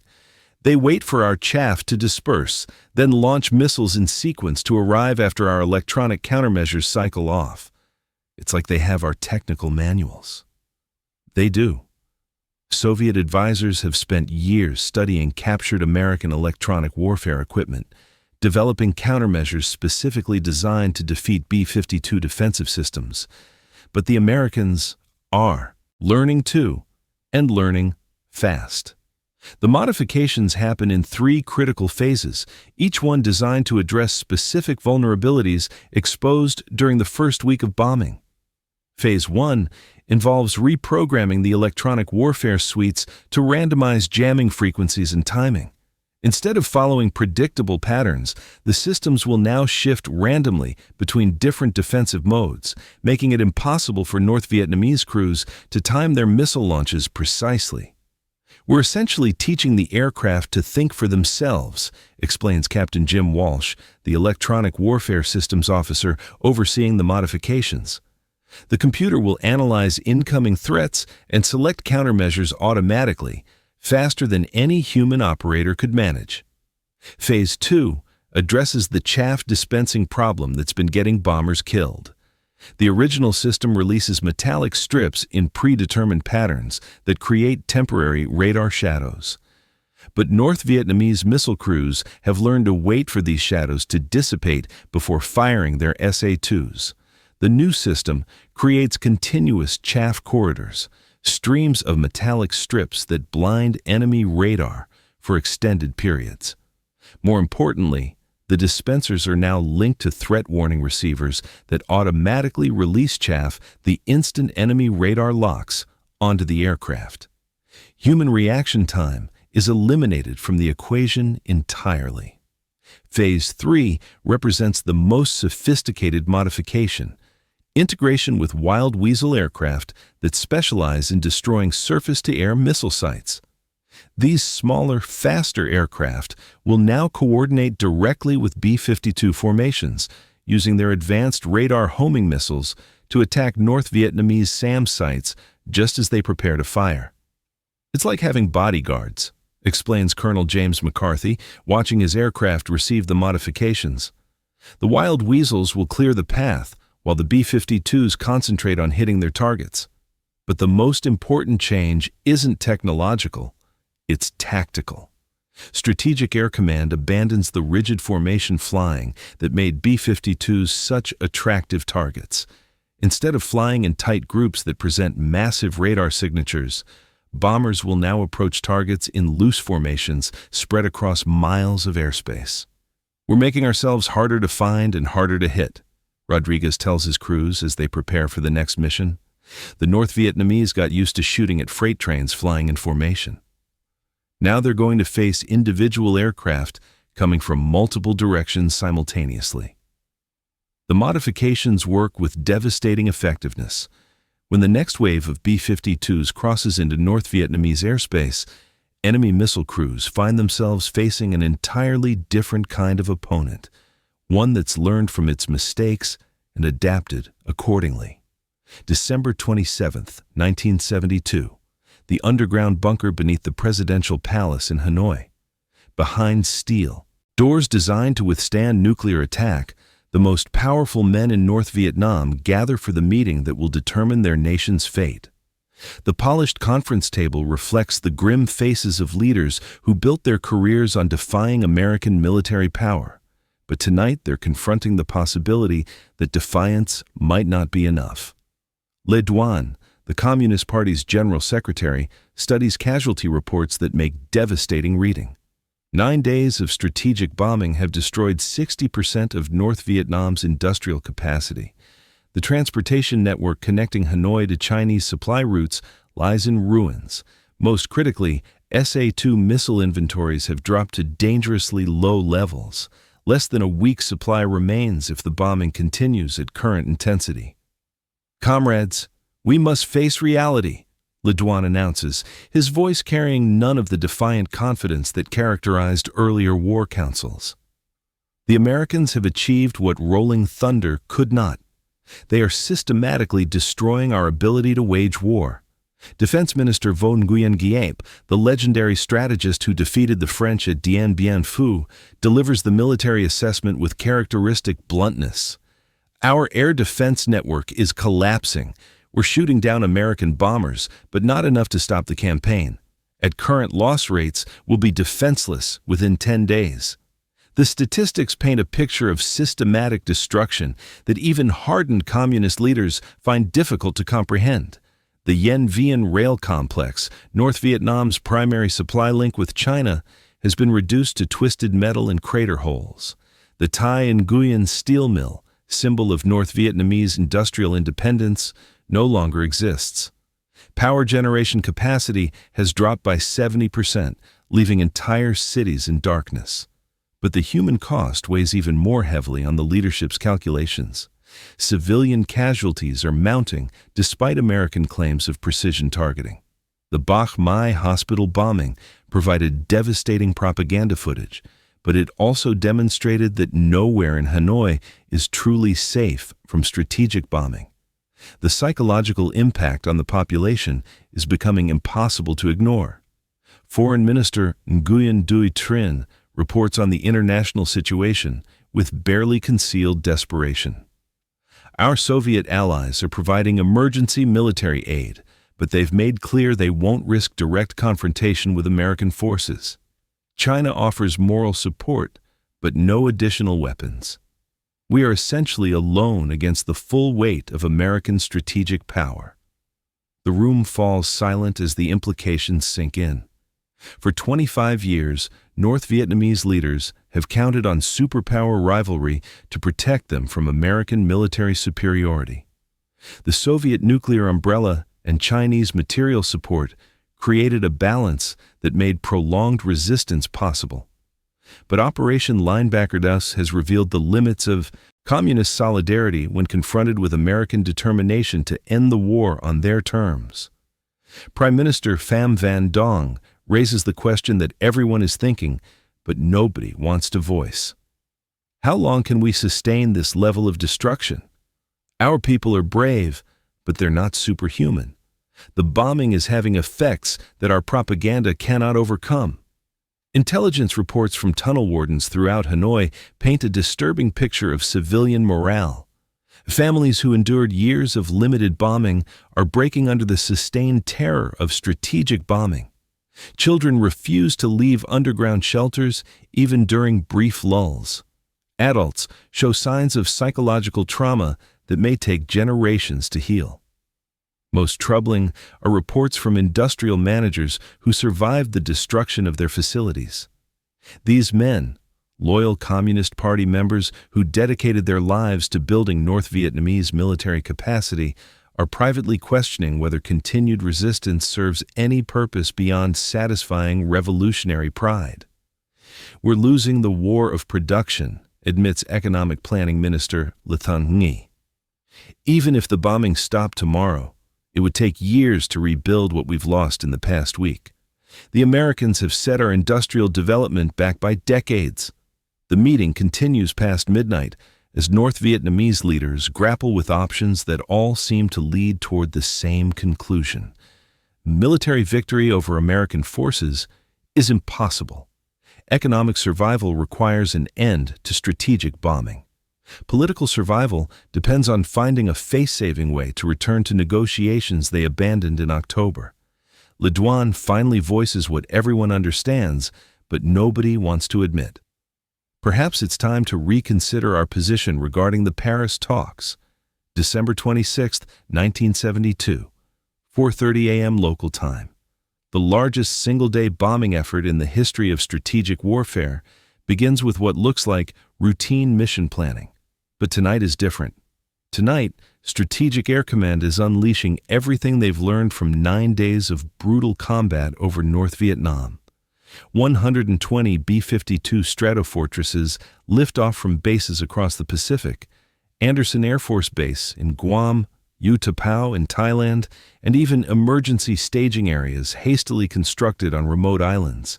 It's the most massive concentration of strategic bombing power since World War II, and every aircraft carries modifications designed to exploit North Vietnamese defensive weaknesses discovered through blood and wreckage. Captain Bob Certain leads the first wave toward Hanoi, his crew tense but grimly confident. Diamond Lil has survived 4 previous missions through modifications that turned her from sitting duck into electronic warfare predator. New chaff dispensers create continuous radar shadows.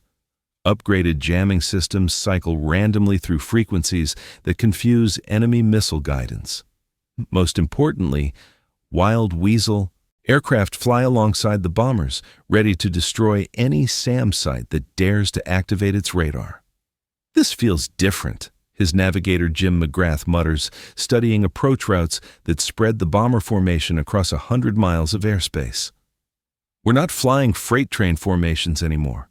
We're coming at them from every direction simultaneously." The North Vietnamese air defense network, already stretched to its breaking point, faces an impossible tactical situation. Colonel Ivan Sidorov watches his radar screens fill with bomber contacts approaching from multiple vectors, each one protected by sophisticated electronic countermeasures that blind his missile guidance systems. "They've learned," he admits to his staff, watching American formations that bear no resemblance to the predictable attack patterns of previous nights. "These aren't the same crews we've been fighting. They're adapting faster than we can counter." The first target, Gia Lam Airfield, disappears under a carpet of explosions that registers on seismographs 50 miles away. Unlike previous raids that focused on single installations, tonight's bombing strikes multiple targets simultaneously, overwhelming North Vietnamese air defenses through sheer scale and coordination. At 5:17 a.m., the second wave hits Hanoi's main rail yard with precision that demonstrates how much American targeting has improved. Every bomb finds its intended target. Every explosion serves a specific tactical purpose. The random destruction of earlier raids has been replaced by surgical strikes that maximize military impact while minimizing civilian casualties. But the most significant change isn't visible to North Vietnamese defenders. It's audible. The sound signature of strategic bombing has shifted from the irregular thunder of previous nights to a sustained roar that never seems to end. As one formation completes its attack and turns for home, another formation arrives to continue the destruction. North Vietnamese SAM sites, already depleted by 9 days of continuous combat, find themselves facing an enemy they cannot effectively engage. The few missiles they manage to launch streak harmlessly past bombers protected by electronic warfare systems that have evolved beyond recognition. For the first time since the campaign began, American losses dropped to nearly zero. "We're not even getting radar locks," reports a frustrated SAM site commander. "Their jamming is burning through everything we have. It's like trying to fight ghosts." The psychological impact on North Vietnamese air defense crews is immediate and devastating. Men who shot down 6 B-52s just 6 nights ago watch helplessly as formation after formation passes overhead, untouchable and unstoppable. The confidence that sustained them through the early phases of the campaign evaporates in the face of technological superiority they cannot match. By dawn, the strategic objectives that eluded previous bombing efforts have been achieved in a single night. Hanoi's transportation network lies in complete ruins. Industrial facilities that survived earlier raids are reduced to smoking rubble. Most critically, the North Vietnamese air defense network has effectively ceased to exist as a coordinated fighting force. Only 2 SAM launches are recorded against the entire 120-bomber fleet. Clear evidence that North Vietnamese defensive capabilities have collapsed under the sustained pressure of strategic bombing. The few missiles that do fire miss their targets by miles, their guidance systems confused by countermeasures that represent the cutting edge of electronic warfare technology. Colonel Sidorov files his final report to Moscow with the bitter honesty of a professional soldier who understands defeat. "The Americans have achieved air superiority over North Vietnam. Our missile inventory is exhausted. Our radar network is compromised. Further resistance will serve no military purpose. The turning point has arrived. The ground has stopped shaking, not because the bombing has ended, but because there's nothing left to bomb." December 27, 1972. Dawn breaks over a city that barely resembles the Hanoi of 10 days ago. Through the smoke and dust that hangs like fog over the North Vietnamese capital, survivors emerge from underground shelters to witness destruction that defies comprehension. Their voices, recorded by international journalists and preserved in personal diaries, tell the human story behind the strategic statistics. Pham Van Dong, not the Prime Minister, but a factory worker who shares his name, stands in what used to be the Thai Nguyen steel complex, where he'd worked for 15 years. "I came here every day since 1957, he tells a Polish correspondent, his voice hollow with shock. "My father helped build these furnaces. My son was supposed to start working here next month. Now there's nothing left, just holes in the ground where our life used to be." The steel mill that once symbolized North Vietnamese industrial independence has been erased from existence. Where massive furnaces once glowed with molten metal, crater holes fill with rainwater. The administrative building where Dong kept his locker, his tools, his photographs of family, all of it vaporized in 90 seconds of precision bombing. But it's the personal items scattered through the wreckage that reveal the human dimension of strategic destruction. A child's lunchbox, crushed but still recognizable, lies next to a twisted piece of machinery that once shaped steel for railway bridges. A wedding photograph, somehow untouched by the explosions, flutters in the wind next to a crater that swallowed an entire city block. Captain John Mize, the American B-52 crew member shot down on the first night of bombing, watches the destruction from his cell in the Hanoi Hilton prison camp. His diary, smuggled out years later, provides a unique perspective on the campaign's effects. "The guards don't talk to us anymore. They just stare.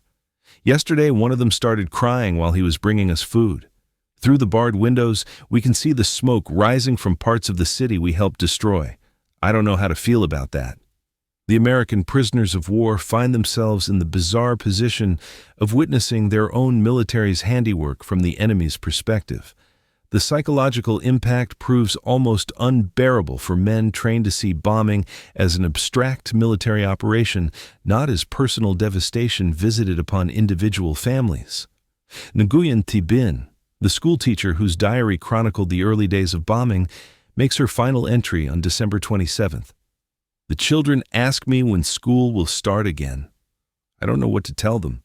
The school building is gone. The books are gone. Half the children are gone, not dead, just scattered to relatives in the countryside. How do you rebuild a classroom when the ground itself has been torn apart?" Her words capture the long-term consequences that strategic planners never calculated. It's one thing to destroy industrial capacity that can be rebuilt with sufficient resources and time. It's another thing entirely to shatter the human networks that make civilization possible. The teachers and students, the neighbors and friends, the daily routines that give life meaning beyond mere survival.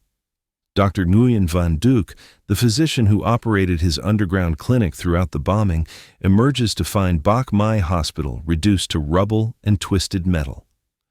30 years of medical progress destroyed in 30 seconds, he writes in a letter to his brother.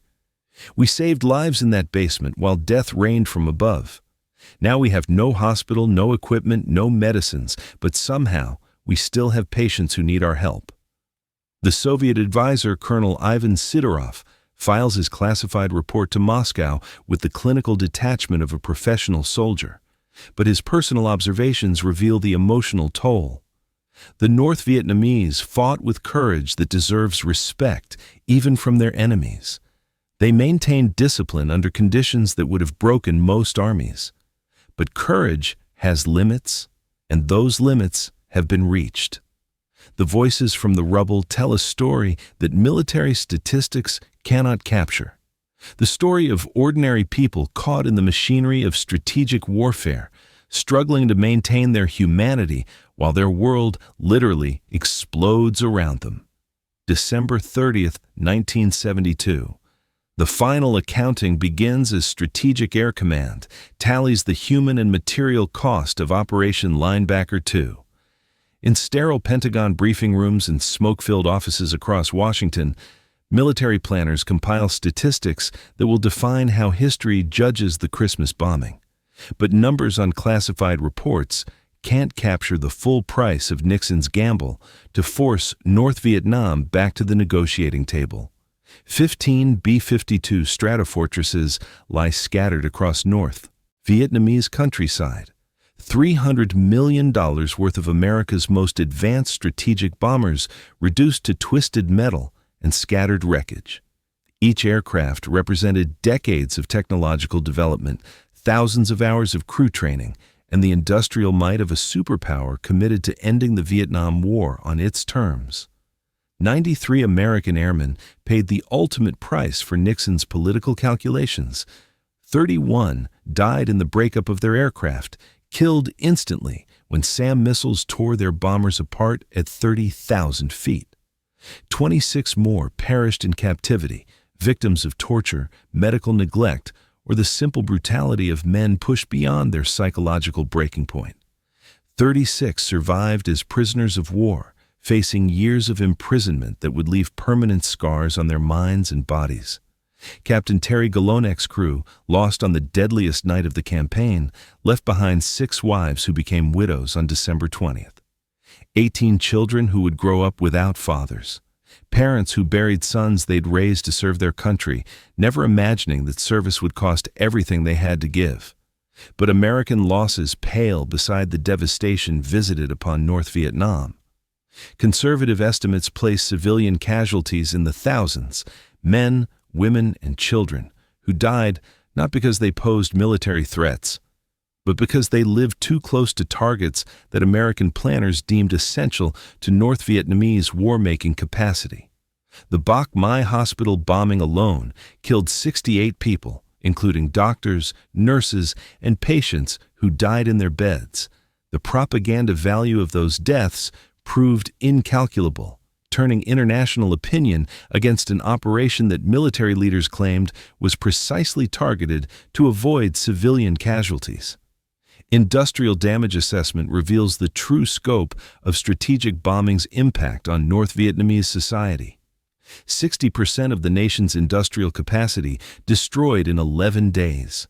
The transportation network connecting North Vietnam to Chinese supply routes reduced to unusable wreckage. Power generation facilities bombed into non-existence, leaving entire cities without electricity for months. The economic implications extend far beyond immediate military considerations. North Vietnam's industrial development has been set back by decades. Factories that took years to build and equip disappeared in minutes under American bombs. The skilled workers who operated those facilities are dead, scattered, or psychologically traumatized beyond their ability to return to productive work. International diplomatic consequences prove equally severe. European allies who maintained public neutrality about the bombing campaign now openly condemn American actions as excessive and counterproductive. The hospital bombing provides communist propagandists with footage that undermines American moral authority worldwide. Congressional investigations launched immediately after the bombing's conclusion revealed deep divisions within the American government about the wisdom of strategic bombing campaigns. Military leaders who privately opposed the escalation now find themselves defending decisions they never fully supported. The long-term effects on American military doctrine prove equally significant. The vulnerability of B-52s to modern air defenses forces a complete reassessment of strategic bombing concepts developed during World War II. Nuclear war planning must account for defensive capabilities that didn't exist when those plans were originally conceived. But perhaps the most profound cost cannot be measured in dollars or casualties. It's the psychological toll on everyone involved. American crews who flew through missile barrages night after night carry trauma that will affect them for the rest of their lives. North Vietnamese survivors face the challenge of rebuilding not just their cities, but their faith in the future itself. January 2, 1973, the Hotel Majestic in Paris. The same elegant conference room where negotiations collapsed 3 months ago now hosts a very different kind of diplomatic gathering. Le Duc Tho, North Vietnam's chief negotiator, enters the ornate chamber with none of the confident swagger that characterized his October walkout. The man who once dismissed American military threats as paper tiger roaring now carries the weight of a nation that has felt the full fury of strategic bombing. Henry Kissinger notices the change immediately. Gone is the revolutionary rhetoric that dominated previous sessions. Gone are the lengthy speeches about American imperialism and Vietnamese independence. In their place sits a diplomat who understands that his country's survival depends on finding a face-saving exit from a war they can no longer afford to fight. Dr. Kissinger, Le Duc Tho begins, his voice lacking its familiar defiance. The Democratic Republic of Vietnam is prepared to resume serious discussions regarding a comprehensive settlement of the Vietnam conflict. The words represent a complete reversal of North Vietnam's negotiating position. 3 months ago, Le Duc Tho walked away from talks because he believed time was on his side. American public opinion was turning against the war. Congressional pressure was mounting for complete withdrawal. Nixon appeared politically weakened by domestic scandals and international criticism. But 11 days of strategic bombing changed everything. The industrial capacity that took decades to build has been destroyed in less than 2 weeks. The transportation network that connected North Vietnam to Chinese supply routes lies in ruins. Most critically, the air defense system that protected Hanoi from American air power has been systematically dismantled by bombers that adapted faster than defenders could counter. Kissinger's private notes from the first day of resumed negotiations reveal his satisfaction with the bombing's political effects. The North. Vietnamese have returned to Paris as supplicants, not as equals. They understand that continued resistance will result in complete destruction of their industrial base and military capacity. The specific concessions that Le Duc Tho offers during the first week of negotiations demonstrate how thoroughly the bombing campaign achieved its political objectives. North Vietnam agrees to the immediate release of all American prisoners of war, a demand they had rejected for years.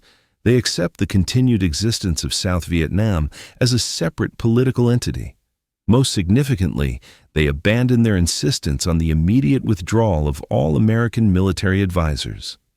We are prepared to discuss reasonable timetables for the implementation of agreements, Le Duc Tho announces, using diplomatic language that translates to unconditional surrender on every major point of contention that had deadlocked previous negotiations. But the North Vietnamese negotiator extracts what concessions he can from his weakened position. American bombing of North Vietnam must cease immediately and permanently. Reconstruction aid must be provided to help rebuild the industrial facilities destroyed during Linebacker II. Most importantly, the United States must acknowledge that the bombing campaign violated international law regarding civilian protection. Nixon rejects the war crimes acknowledgement immediately, but agrees to reconstruction aid as part of a comprehensive settlement. The bombing halt becomes effective January 15th, giving North Vietnamese negotiators 2 weeks to finalize an agreement before Strategic Air Command resumes operations. The pace of negotiations accelerates dramatically as both sides race toward a settlement that seemed impossible just months before. Issues that deadlocked talks for years are resolved in days. Prisoner exchange protocols are finalized. Ceasefire monitoring procedures are established. Political arrangements for South Vietnam's future are hammered out in marathon sessions that sometimes last 18 hours. Le Duc Tho's private communications with Hanoi, intercepted by American intelligence, reveal the desperate urgency driving North Vietnamese concessions. We must reach agreement before the Americans resume bombing. Our air defenses cannot withstand another campaign of similar intensity. The breakthrough comes on January 23rd, when both sides initial a comprehensive agreement that ends America's direct military involvement in Vietnam. The Paris Peace Accords, signed 4 days later, represent the diplomatic victory that Nixon claimed justified the Christmas bombing's human and political costs. But critics argue that the same agreement could have been reached in October without the destruction of North Vietnamese cities and the loss of American lives. The bombing's effectiveness in forcing negotiations cannot be separated from the question of whether such force was necessary to achieve diplomatic objectives that might have been attainable through continued negotiation. The ground has stopped shaking in Hanoi, but the political tremors from Nixon's decision to unleash strategic bombing will continue reverberating through American foreign policy for decades to come. March 15, 1973, the Pentagon. 2 months after the Paris Peace Accords ended America's involvement in Vietnam, military analysts gather in classified briefing rooms to dissect the most controversial bombing campaign in Strategic Air Command history. The lessons learned from Operation Linebacker II will reshape American military doctrine for decades, but the conclusions they reach challenge fundamental assumptions about strategic bombing that guided military planning since World War II. General John Meyer, Strategic Air Command's commander during the Christmas bombing, delivers the opening assessment with characteristic bluntness. Gentlemen, we need to face some uncomfortable truths about what happened over North Vietnam. The B-52 Stratofortress, our primary nuclear delivery system, proved vulnerable to air defenses that most of us considered obsolete. The statistics tell a sobering story that contradicts pre-war confidence about American technological superiority. 15 B-52s destroyed by surface-to-air missiles designed in the 1950s. Loss rates that approach sustainable limits during the campaign's deadliest nights. Most troubling clear evidence that Soviet defensive technology had evolved far beyond Pentagon estimates. We lost more strategic bombers in 11 days over North Vietnam than we expected to lose in the opening phase of nuclear war with the Soviet Union, admits Colonel James McCarthy, the targeting specialist who planned many of the raids. That's not just embarrassing, It's strategically terrifying. The vulnerability problem extends far beyond Vietnam. Every B-52 base in the Strategic Air Command inventory now faces questions about survivability against modern air defenses. If North Vietnamese missile crews could shoot down American strategic bombers, what would happen when those same aircraft faced the sophisticated air defense networks protecting Moscow and Leningrad? But the campaign also demonstrated the devastating effectiveness of strategic bombing when properly executed. The systematic destruction of North Vietnam's industrial capacity in less than 2 weeks proved that conventional bombing could achieve political objectives that years of limited military action could not accomplish. The North Vietnamese returned to negotiations because they understood that continued resistance meant national suicide, explains Dr. Albert Volstetter, the Rand Corporation analyst who studies influenced bombing strategy. Strategic bombing worked, but only when applied with sufficient intensity to threaten the enemy's ability to continue fighting. The electronic warfare lessons prove equally significant for future military planning. American jamming systems that seemed invulnerable during testing proved inadequate against coordinated enemy countermeasures. Soviet advisors had studied captured American equipment for years, developing tactics specifically designed to defeat B-52 defensive systems. We were fighting the last war with the last war's technology, admits Captain Jim Walsh, the electronic warfare officer who supervised mid-campaign modifications. The enemy adapted faster than we did, at least initially. That's a luxury we won't have in nuclear conflict.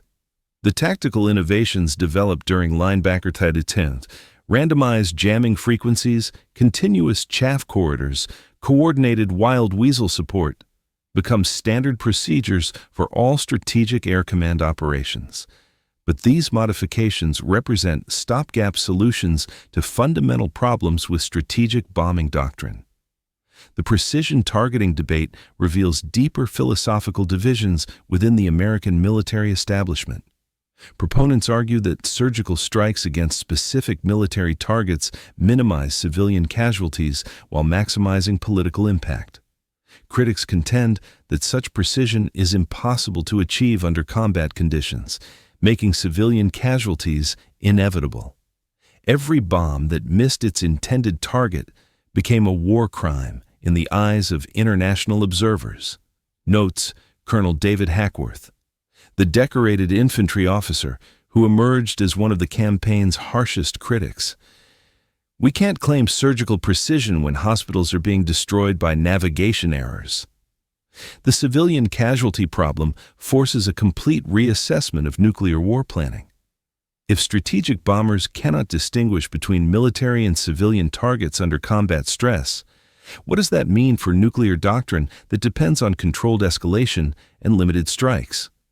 Most significantly, linebacker the Sioux and demonstrates that strategic bombing remains as much a political weapon as a military one.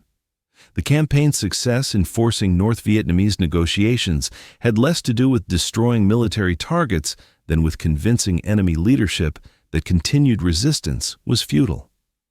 We didn't bomb them into submission, reflects Henry Kissinger in classified debriefings. We bombed them into rationality. There's a difference, and understanding that difference is crucial for future applications of military force. The legacy of the Christmas bombing will influence American military thinking for generations. The vulnerability of strategic bombers leads directly to development of stealth technology and cruise missiles. The precision targeting problems drive investment in satellite-guided weapons. The civilian casualty controversies reshape international law regarding aerial warfare. But perhaps the most important lesson cannot be quantified in after-action reports or classified studies. Strategic bombing works, but its effectiveness depends on political will that can survive the inevitable moral compromises that come with raining death from the sky. The ground stopped shaking in Hanoi, but the reverberations continue echoing through Pentagon corridors, where the next generation of military planners grapple with the terrible arithmetic of strategic warfare. April 10, 1973. The International Court of Justice in The Hague. 3 months after the Christmas bombing ended, legal scholars from around the world gather to examine the most controversial question arising from Operation Linebacker 2. Did the United States commit war crimes during 11 days of strategic bombing, or were American actions justified by military necessity under international law? Professor Hans Kelsen, the Austrian legal theorist whose work helped establish modern international humanitarian law, frames the central issue with characteristic precision. The question before us is not whether the bombing was effective in achieving American political objectives. The question is whether those objectives justified the deliberate targeting of civilian infrastructure in violation of the Geneva Conventions. The legal arguments reveal fundamental disagreements about the nature of warfare in the nuclear age.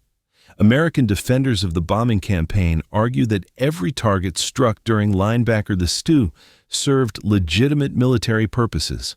The Bach Mai hospital bombing, they contend, resulted from navigation errors under combat conditions, not deliberate targeting of medical facilities. War is not a surgical operation conducted under laboratory conditions, argues Professor Richard Falk of Princeton University, speaking for the Pentagon's legal team. The Geneva Conventions recognize that civilian casualties are inevitable when military targets are located in populated areas. The test is not whether civilians died, but whether their deaths resulted from deliberate targeting or unavoidable collateral damage. But international prosecutors present evidence that challenges American claims of precision targeting. Declassified bombing surveys reveal that nearly 30% of ordnance dropped during the campaign missed intended targets by more than 500 meters. In densely populated areas like Hanoi, such circular error probable rates made civilian casualties not just likely, but mathematically certain. Dr. Marie-Claire Dubois, the International Red Cross representative who witnessed the hospital bombing firsthand, provides devastating testimony about American targeting procedures. The Bach Mai hospital was clearly marked with Red Cross symbols visible from aircraft altitude. It was located 3 blocks from the nearest military installation. There is no conceivable way this could be classified as collateral damage. The Nuremberg precedents cited by war crimes, prosecutors create uncomfortable parallels between American bombing of North Vietnam and Nazi actions during World War II. The 1946 War Crimes Tribunals established that military necessity cannot justify attacks on civilian targets when alternative methods exist to achieve the same military objectives. The defendants at Nuremberg used identical arguments to justify the bombing of Rotterdam and Coventry. Notes Professor Antonio Cassese, the Italian jurist who would later serve as the first president of the International Criminal Tribunal. They claimed military necessity. They argued that civilian casualties were unintended. The tribunal rejected those arguments then, and we must reject them now. American legal scholars counter with their own historical precedents, pointing to Allied bombing campaigns during World War II that deliberately targeted civilian areas to break enemy morale. The firebombing of Dresden and Tokyo killed more civilians in single nights than died during the entire Christmas bombing campaign. If we're going to prosecute American officials for war crimes, we must also prosecute British and American leaders who ordered the destruction of German and Japanese cities, argues Professor Eugene Rostow of Yale Law School. Either strategic bombing is a legitimate tool of warfare, or it isn't. We cannot apply different standards based on political convenience. The civilian protection provisions of the 1949 Geneva Conventions create additional legal complications for American defenders. Unlike World War II bombing campaigns that preceded international humanitarian law, Linebacker II occurred under treaty obligations that specifically prohibit attacks on civilian targets regardless of military justification. Article 51 of the Fourth Geneva Convention states unambiguously, "The civilian population as such, as well as individual civilians, shall not be the object of attack." The treaty makes no exceptions for military necessity or strategic objectives that might justify civilian casualties. Yet, the practical application of international law to strategic bombing reveals the gap between legal theory and military reality. No major power has ever been successfully prosecuted for war crimes related to aerial bombing, despite numerous campaigns that clearly violated civilian protection standards. The Christmas bombing joins a long list of controversial military actions that exist in the legal gray area between legitimate warfare and criminal conduct. Actions that may violate international law, but remain beyond the reach of international justice. May 1973. 5 months after the ground stopped shaking in Hanoi, the human stories begin emerging from the rubble. Accounts of survival that reveal the true cost of strategic bombing in ways that casualty statistics never could. These are the voices of people who lived through 11 days when the earth itself seemed to be coming apart, and their words carry the weight of trauma that will echo through generations. Nguyen Van Thieu, not the South Vietnamese president, but a bicycle mechanic who lived 3 blocks from the Bach Mai hospital, returns to what used to be his neighborhood with his 8-year-old daughter Mai. A child stares at the crater where her school once stood, trying to understand how buildings can simply disappear. She keeps asking when her friends are coming back, Thieu tells a visiting journalist, his voice breaking. How do you explain to a child that some of her classmates are never coming back? That their houses don't exist anymore? She has nightmares every night, dreams about the ground opening up and swallowing everything she loves. Mai hasn't spoken since December 24th, the night American bombs destroyed the hospital where her mother worked as a nurse. The psychological trauma of watching her world literally explode has left scars that no doctor can treat, wounds that may never fully heal. Captain Steve Ritchie, the Air Force pilot whose F-4 Phantom was shot down during a Wild Weasel mission supporting the B-52 raids, spent 4 months in North Vietnamese captivity before the prisoner exchange. His survival story reveals the brutal reality of being an American airman in enemy hands during the most intensive bombing campaign of the war. They didn't torture me for information, Ritchie recalls, during his debriefing at Clark Air Base in the Philippines. They tortured me for revenge. Every night the guards would describe what American bombs had done to their families, their neighborhoods, their lives. Then they would take their anger out on me with fists and boots and whatever else they could find. The physical wounds healed during his recovery in military hospitals. The psychological scars prove more persistent. Ritchie suffers from what military psychiatrists are beginning to recognize as post-traumatic stress disorder. Nightmares about bombing runs, panic attacks triggered by aircraft engines, survivor guilt that makes him question whether his mission served any legitimate purpose. Tran Thien Nga, the North Vietnamese nurse who tended wounded civilians in the underground clinic beneath Bach Mai Hospital, survived the Christmas Eve bombing that killed 68 people above her head. Her account, preserved in a diary she kept throughout the campaign, provides a unique perspective on the bombing's medical consequences. We operated by candlelight while the building collapsed around us, she writes. Children with burns covering 70% of their bodies. Old men with shrapnel wounds that would have been treatable in a real hospital. We saved who we could and watched the others die, knowing that proper medical facilities might have made the difference. The improvised medical care provided in basement shelters and tunnel systems kept many bombing victims alive, but the long-term consequences of inadequate treatment continue affecting survivors years later. Infections that should have healed cleanly become permanent disabilities. Psychological trauma goes untreated because there are no psychiatrists left to provide care. Dr. James Stockdale, the Navy pilot who spent 7 years in North Vietnamese prison camps, witnessed the Christmas bombing from his cell in the Hanoi Hilton. His perspective as both victim and observer provides unique insight into the bombing's psychological impact on everyone involved. The guards were terrified, Stockdale remembers. These men who had tortured American prisoners for years suddenly found themselves hiding in the same bunkers, fearing the same bombs. For 11 days, we were all just human beings trying to survive something bigger than any of us could control. The children of Hanoi carry the heaviest burden of all. An entire generation grew up during those 11 days when death fell from the sky without warning or explanation. Many developed psychological conditions that didn't even have names. An inability to sleep without checking escape routes, panic attacks triggered by aircraft sounds, a fundamental loss of faith in the safety of the adult world. These are the stories that military planners never calculated, the human costs that don't appear in after-action reports or strategic assessments.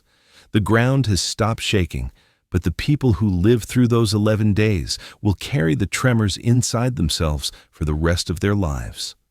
November 7th, 1972. The White House. Richard Nixon has just won the largest electoral victory in American history, carrying 49 states against Democratic challenger George McGovern.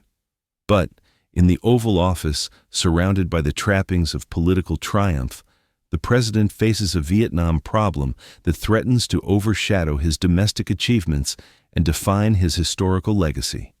The election mandate gives Nixon unprecedented political capital to end the Vietnam War on his terms. But that same mandate creates expectations he cannot ignore. American voters didn't just reject McGovern's immediate withdrawal proposals. They endorsed Nixon's promise to achieve peace with honor through strength, not surrender.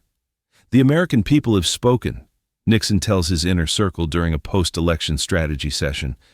They want this war ended, but they want it ended right. No more Koreas, no more stalemates. We finish this thing properly, or it haunts us forever. The political mathematics are brutal and inescapable. Congressional Democrats, emboldened by anti-war sentiment despite their electoral losses, are preparing legislation to cut off all military funding for Vietnam operations. The War Powers Act, designed to limit presidential authority over military deployments, has bipartisan support that makes Nixon's position increasingly precarious. Henry Kissinger delivers the diplomatic assessment with characteristic pessimism. Mr. President, we have perhaps 6 months before Congress forces a complete withdrawal regardless of negotiations. If we're going to use military pressure to extract concessions from North Vietnam, it has to happen now. The domestic political pressure creates a narrow window for decisive action that may never open again. Nixon understands that his second term will be consumed by Watergate investigations that are already beginning to surface. The break-in at Democratic headquarters has created vulnerabilities that his political enemies will exploit mercilessly.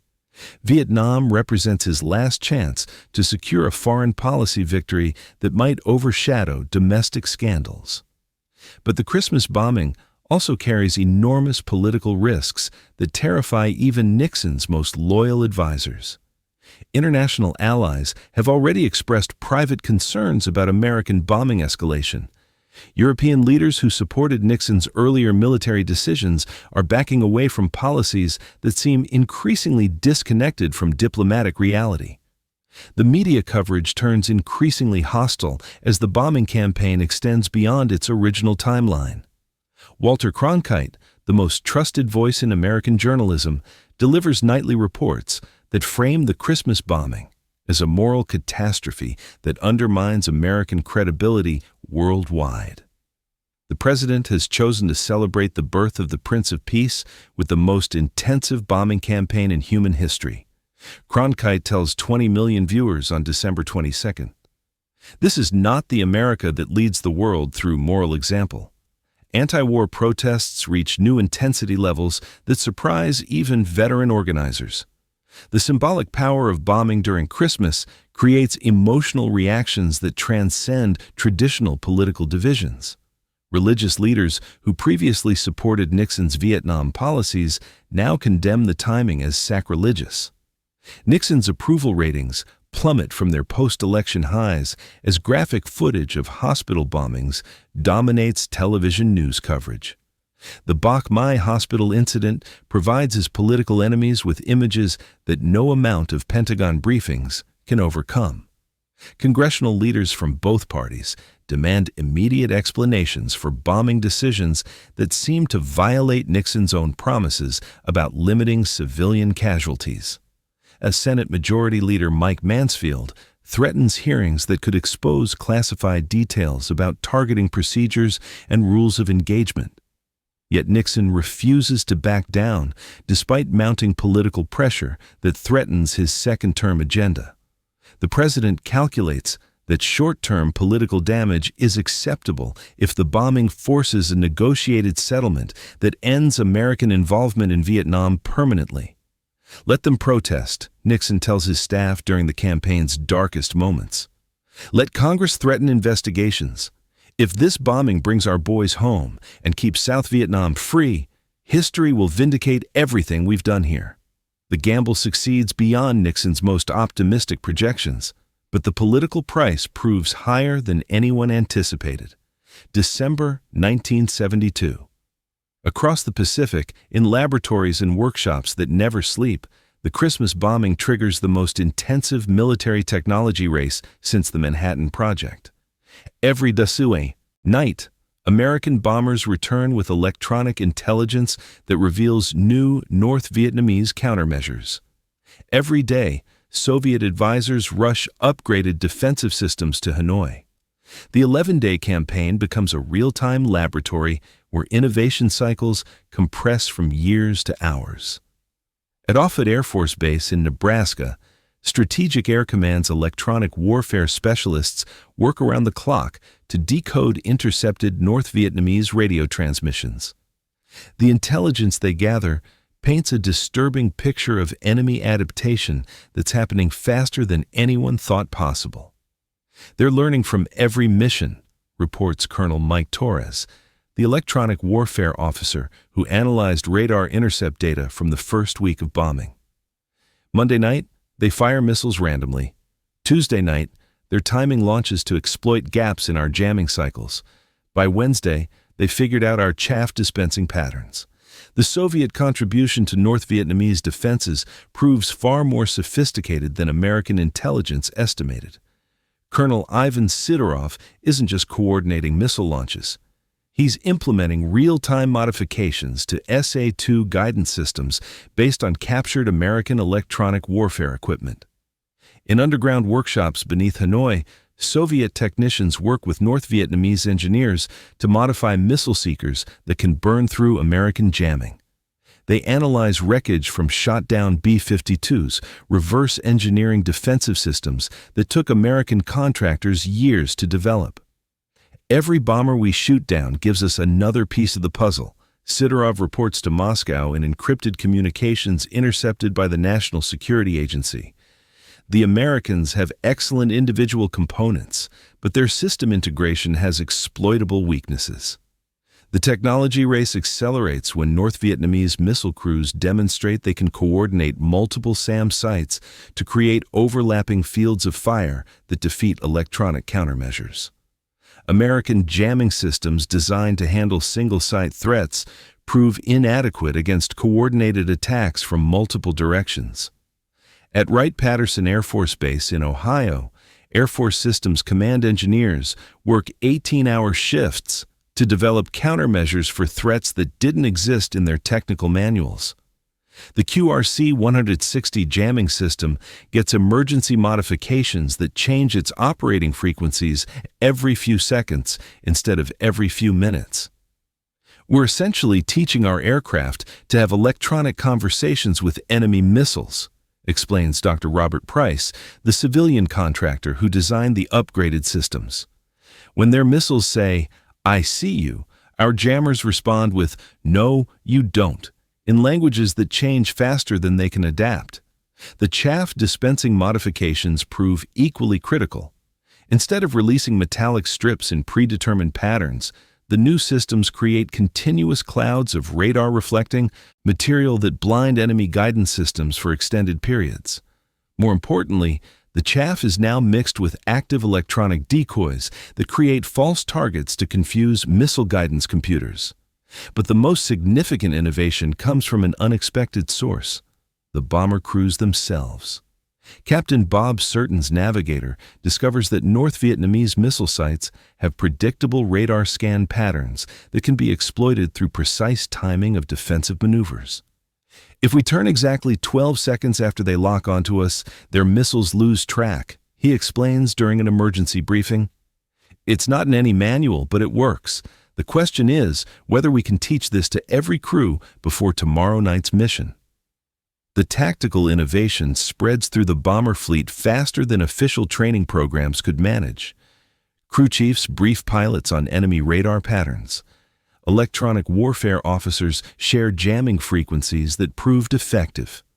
Tail gunners compare notes on missile approach angles that indicate successful intercepts.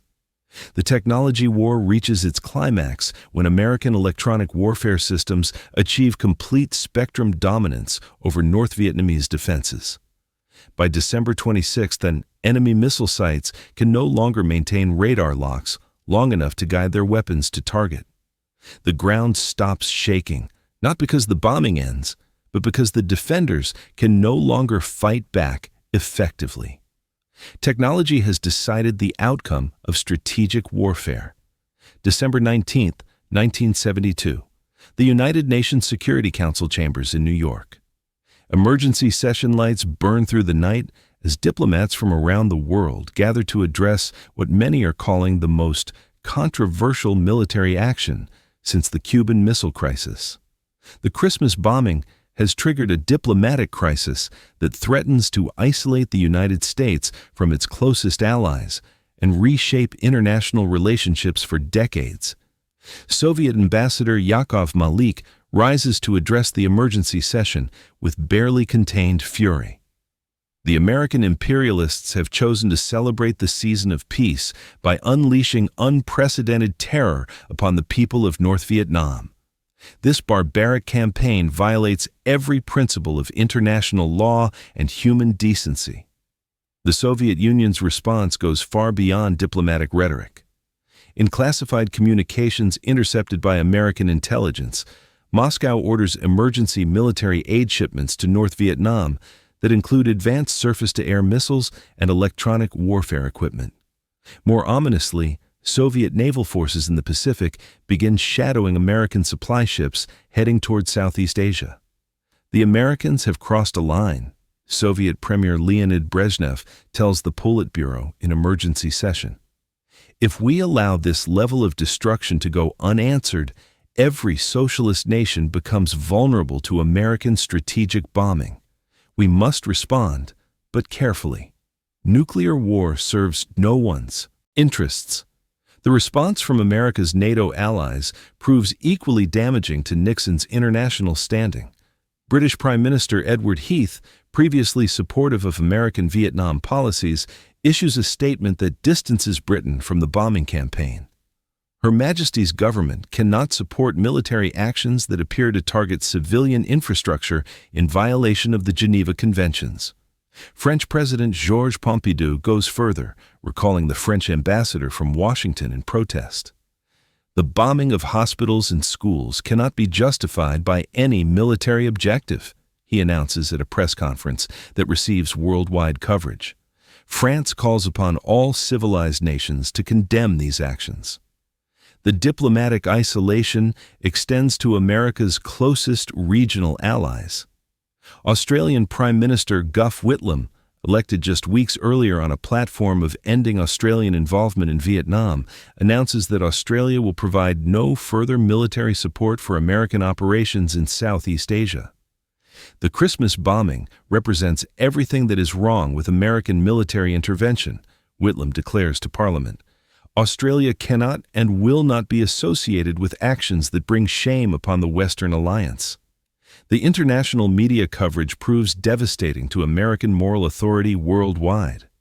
European newspapers that previously maintained editorial neutrality about Vietnam now run front-page photographs of destroyed hospitals alongside headlines that compare the Christmas bombing to Nazi terror bombing during World War II.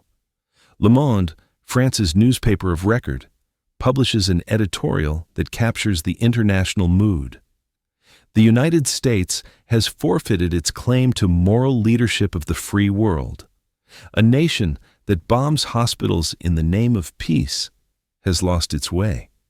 The Vatican's response carries particular symbolic weight during the Christmas season.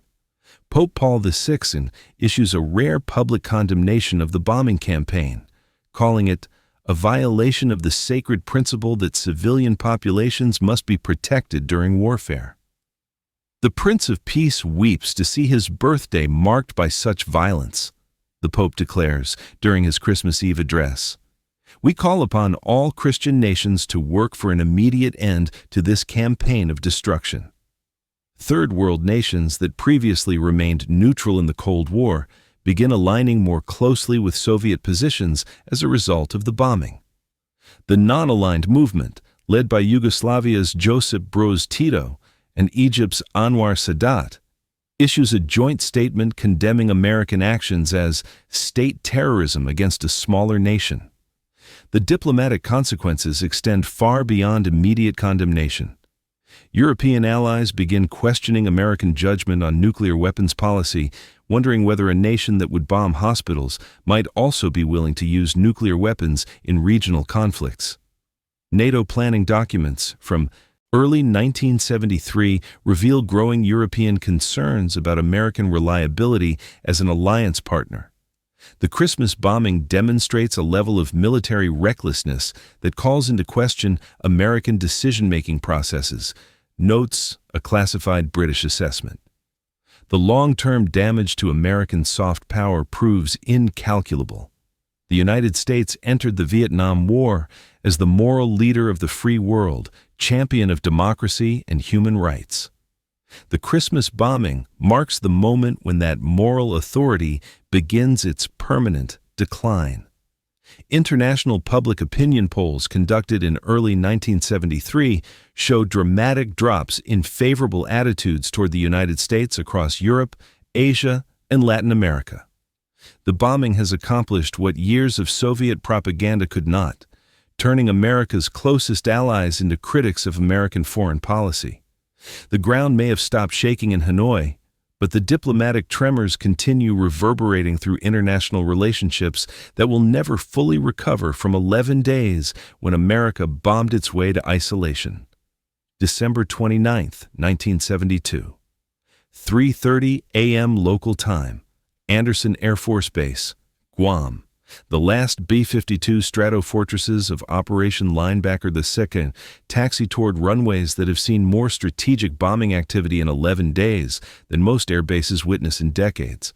But these final sorties carry a different weight than the missions that came before. They're not just military operations, they're the closing notes of a symphony of destruction that changed the nature of warfare forever. Captain Bob Surton straps himself into Diamond Lil's pilot seat for what he knows will be his final mission over North Vietnam. The aircraft that survived 4 previous runs through Hanoi's defenses now carries modifications that represent the cutting edge of electronic warfare technology. But more than that, it carries the accumulated wisdom of crews who learned to fight and survive in the most sophisticated air defense environment ever created. This feels different, his navigator Jim McGrath observes, studying approach routes that bear no resemblance to the rigid formations of the campaign's opening nights. We're not the same crews who flew into this mess 12 days ago. We've learned things that aren't in any manual. The transformation of American bombing tactics over 11 days represents one of the fastest military adaptations in modern warfare history. The predictable flight patterns that made B-52s vulnerable to coordinated SAM attacks have been replaced by randomized approaches that exploit every weakness discovered in North Vietnamese defenses. But it's the psychological transformation that proves most significant. The crews who initially approached North Vietnam with the confidence of technological superiority now carry the hard-earned wisdom of men who've stared death in the face and lived to learn from the experience. They understand that survival depends not on superior equipment, but on superior adaptation. The final bombing targets reflect the systematic nature of strategic destruction that has reduced North Vietnam's military capacity to rubble. Tonight's missions strike the few remaining installations that still possess military value: isolated radar sites, ammunition depots, and transportation choke points that somehow survived the previous 10 nights of bombing. At 4:45 a.m., the last formation of B-52s crosses into North Vietnamese airspace to find an enemy air defense network that no longer exists as a coherent fighting force.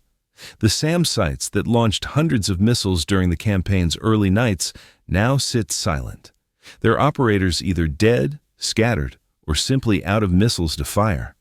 Colonel Ivan Sidorov watches the final American formations pass overhead from his underground command bunker, knowing that his sophisticated air defense system has been systematically dismantled by an enemy that learned faster than he could adapt.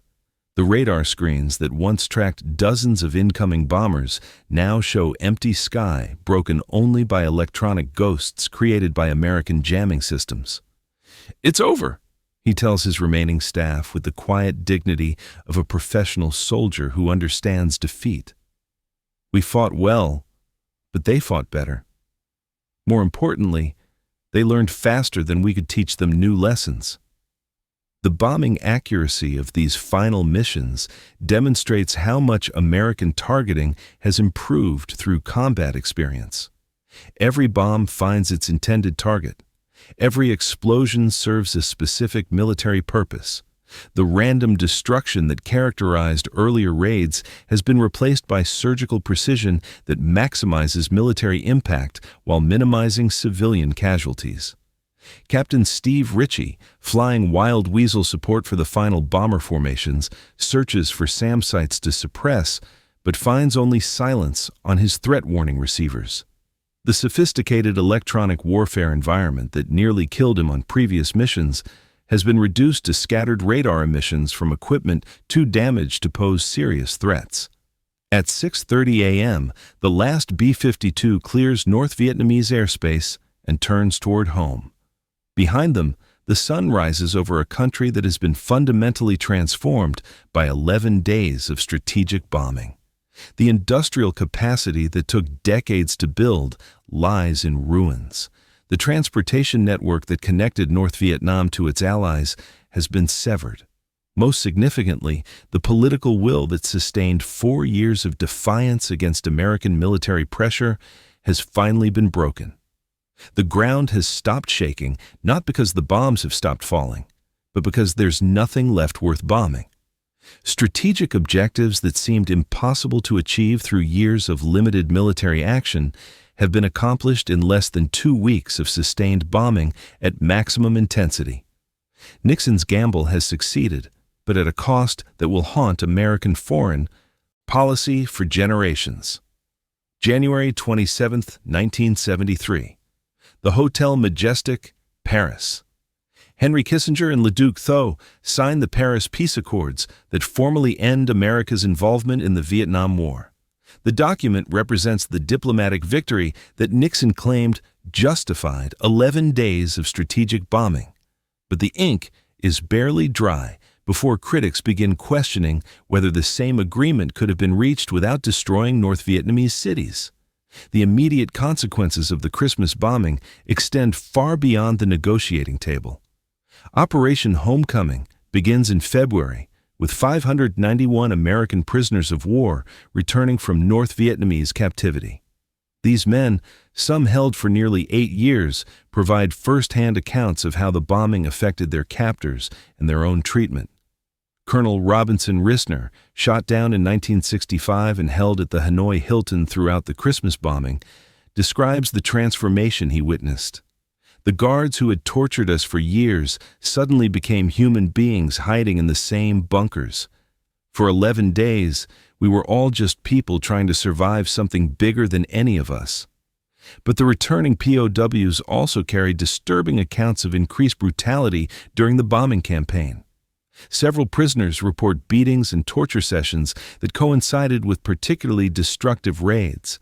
The North Vietnamese guards, traumatized by the destruction of their own neighborhoods, took their rage out on the only Americans within reach.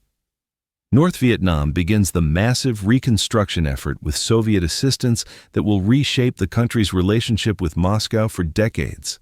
The industrial facilities destroyed during Linebacker the Sind are rebuilt with more modern equipment, but the process takes years and creates dependencies that limit North Vietnamese independence. The human cost proves impossible to calculate with precision. Conservative estimates place North Vietnamese civilian casualties at 1,600 dead, but the true number may never be known. Entire neighborhoods were evacuated during the bombing, scattering families across the countryside. Many never returned to Hanoi, creating a diaspora of internal refugees that persists for years. Congressional hearings begin almost immediately after the bombing halt, with legislators from both parties demanding explanations for targeting decisions that resulted in civilian casualties. The Bach Mai hospital bombing becomes a particular focus of investigation, with military officials struggling to explain how a clearly marked medical facility was struck by American bombs.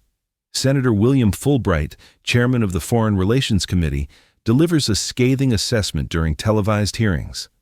We have achieved a negotiated settlement through the systematic destruction of a small nation's infrastructure. History will judge whether this victory was worth the moral cost we have paid. The military doctrine implications prove equally significant. Strategic Air Command conducts extensive after-action reviews that reshape American nuclear war planning. The vulnerability of B-52s to modern air defenses forces development of new penetration techniques and defensive systems that will influence military procurement for decades. General Curtis LeMay, the architect of strategic bombing doctrine, offers a sobering assessment. We learned that our primary nuclear delivery system can be shot down by weapons we considered obsolete. It's not just embarrassing, it's strategically terrifying. The international diplomatic consequences continue reverberating through 1973 and beyond. European allies who distanced themselves from the bombing campaign remain skeptical of American military judgment. NATO planning documents reveal growing concerns about American reliability as an alliance partner. Veterans of the Christmas bombing struggle with psychological wounds that military medicine is only beginning to understand. Post-traumatic stress disorder affects not just the aircrew who flew through missile barrages, but also the ground personnel who loaded the bombs and the intelligence officers who selected the targets. Captain Bob Certain, who survived 5 missions over Hanoi, describes the lasting impact. "You can't rain death from the sky for 11 days and come home unchanged. We accomplished the mission, but we left part of ourselves over those targets." The bombing's effectiveness in forcing negotiations cannot be separated from its moral implications. Strategic bombing worked, but at a cost that challenges fundamental assumptions about the relationship between military force and political objectives. The ground stopped shaking in Hanoi, but the reverberations continue echoing through American foreign policy, military doctrine, and national conscience. The Christmas bombing achieved its immediate objectives while creating long-term consequences that no strategic planner anticipated. 11 days changed the Vietnam War forever. North Vietnam learned that American resolve had limits, but also that those limits could be terrifying when crossed. The ground stopped shaking, but the consequences echoed for decades. Subscribe to see how this bombing campaign connects to America's final withdrawal from Vietnam.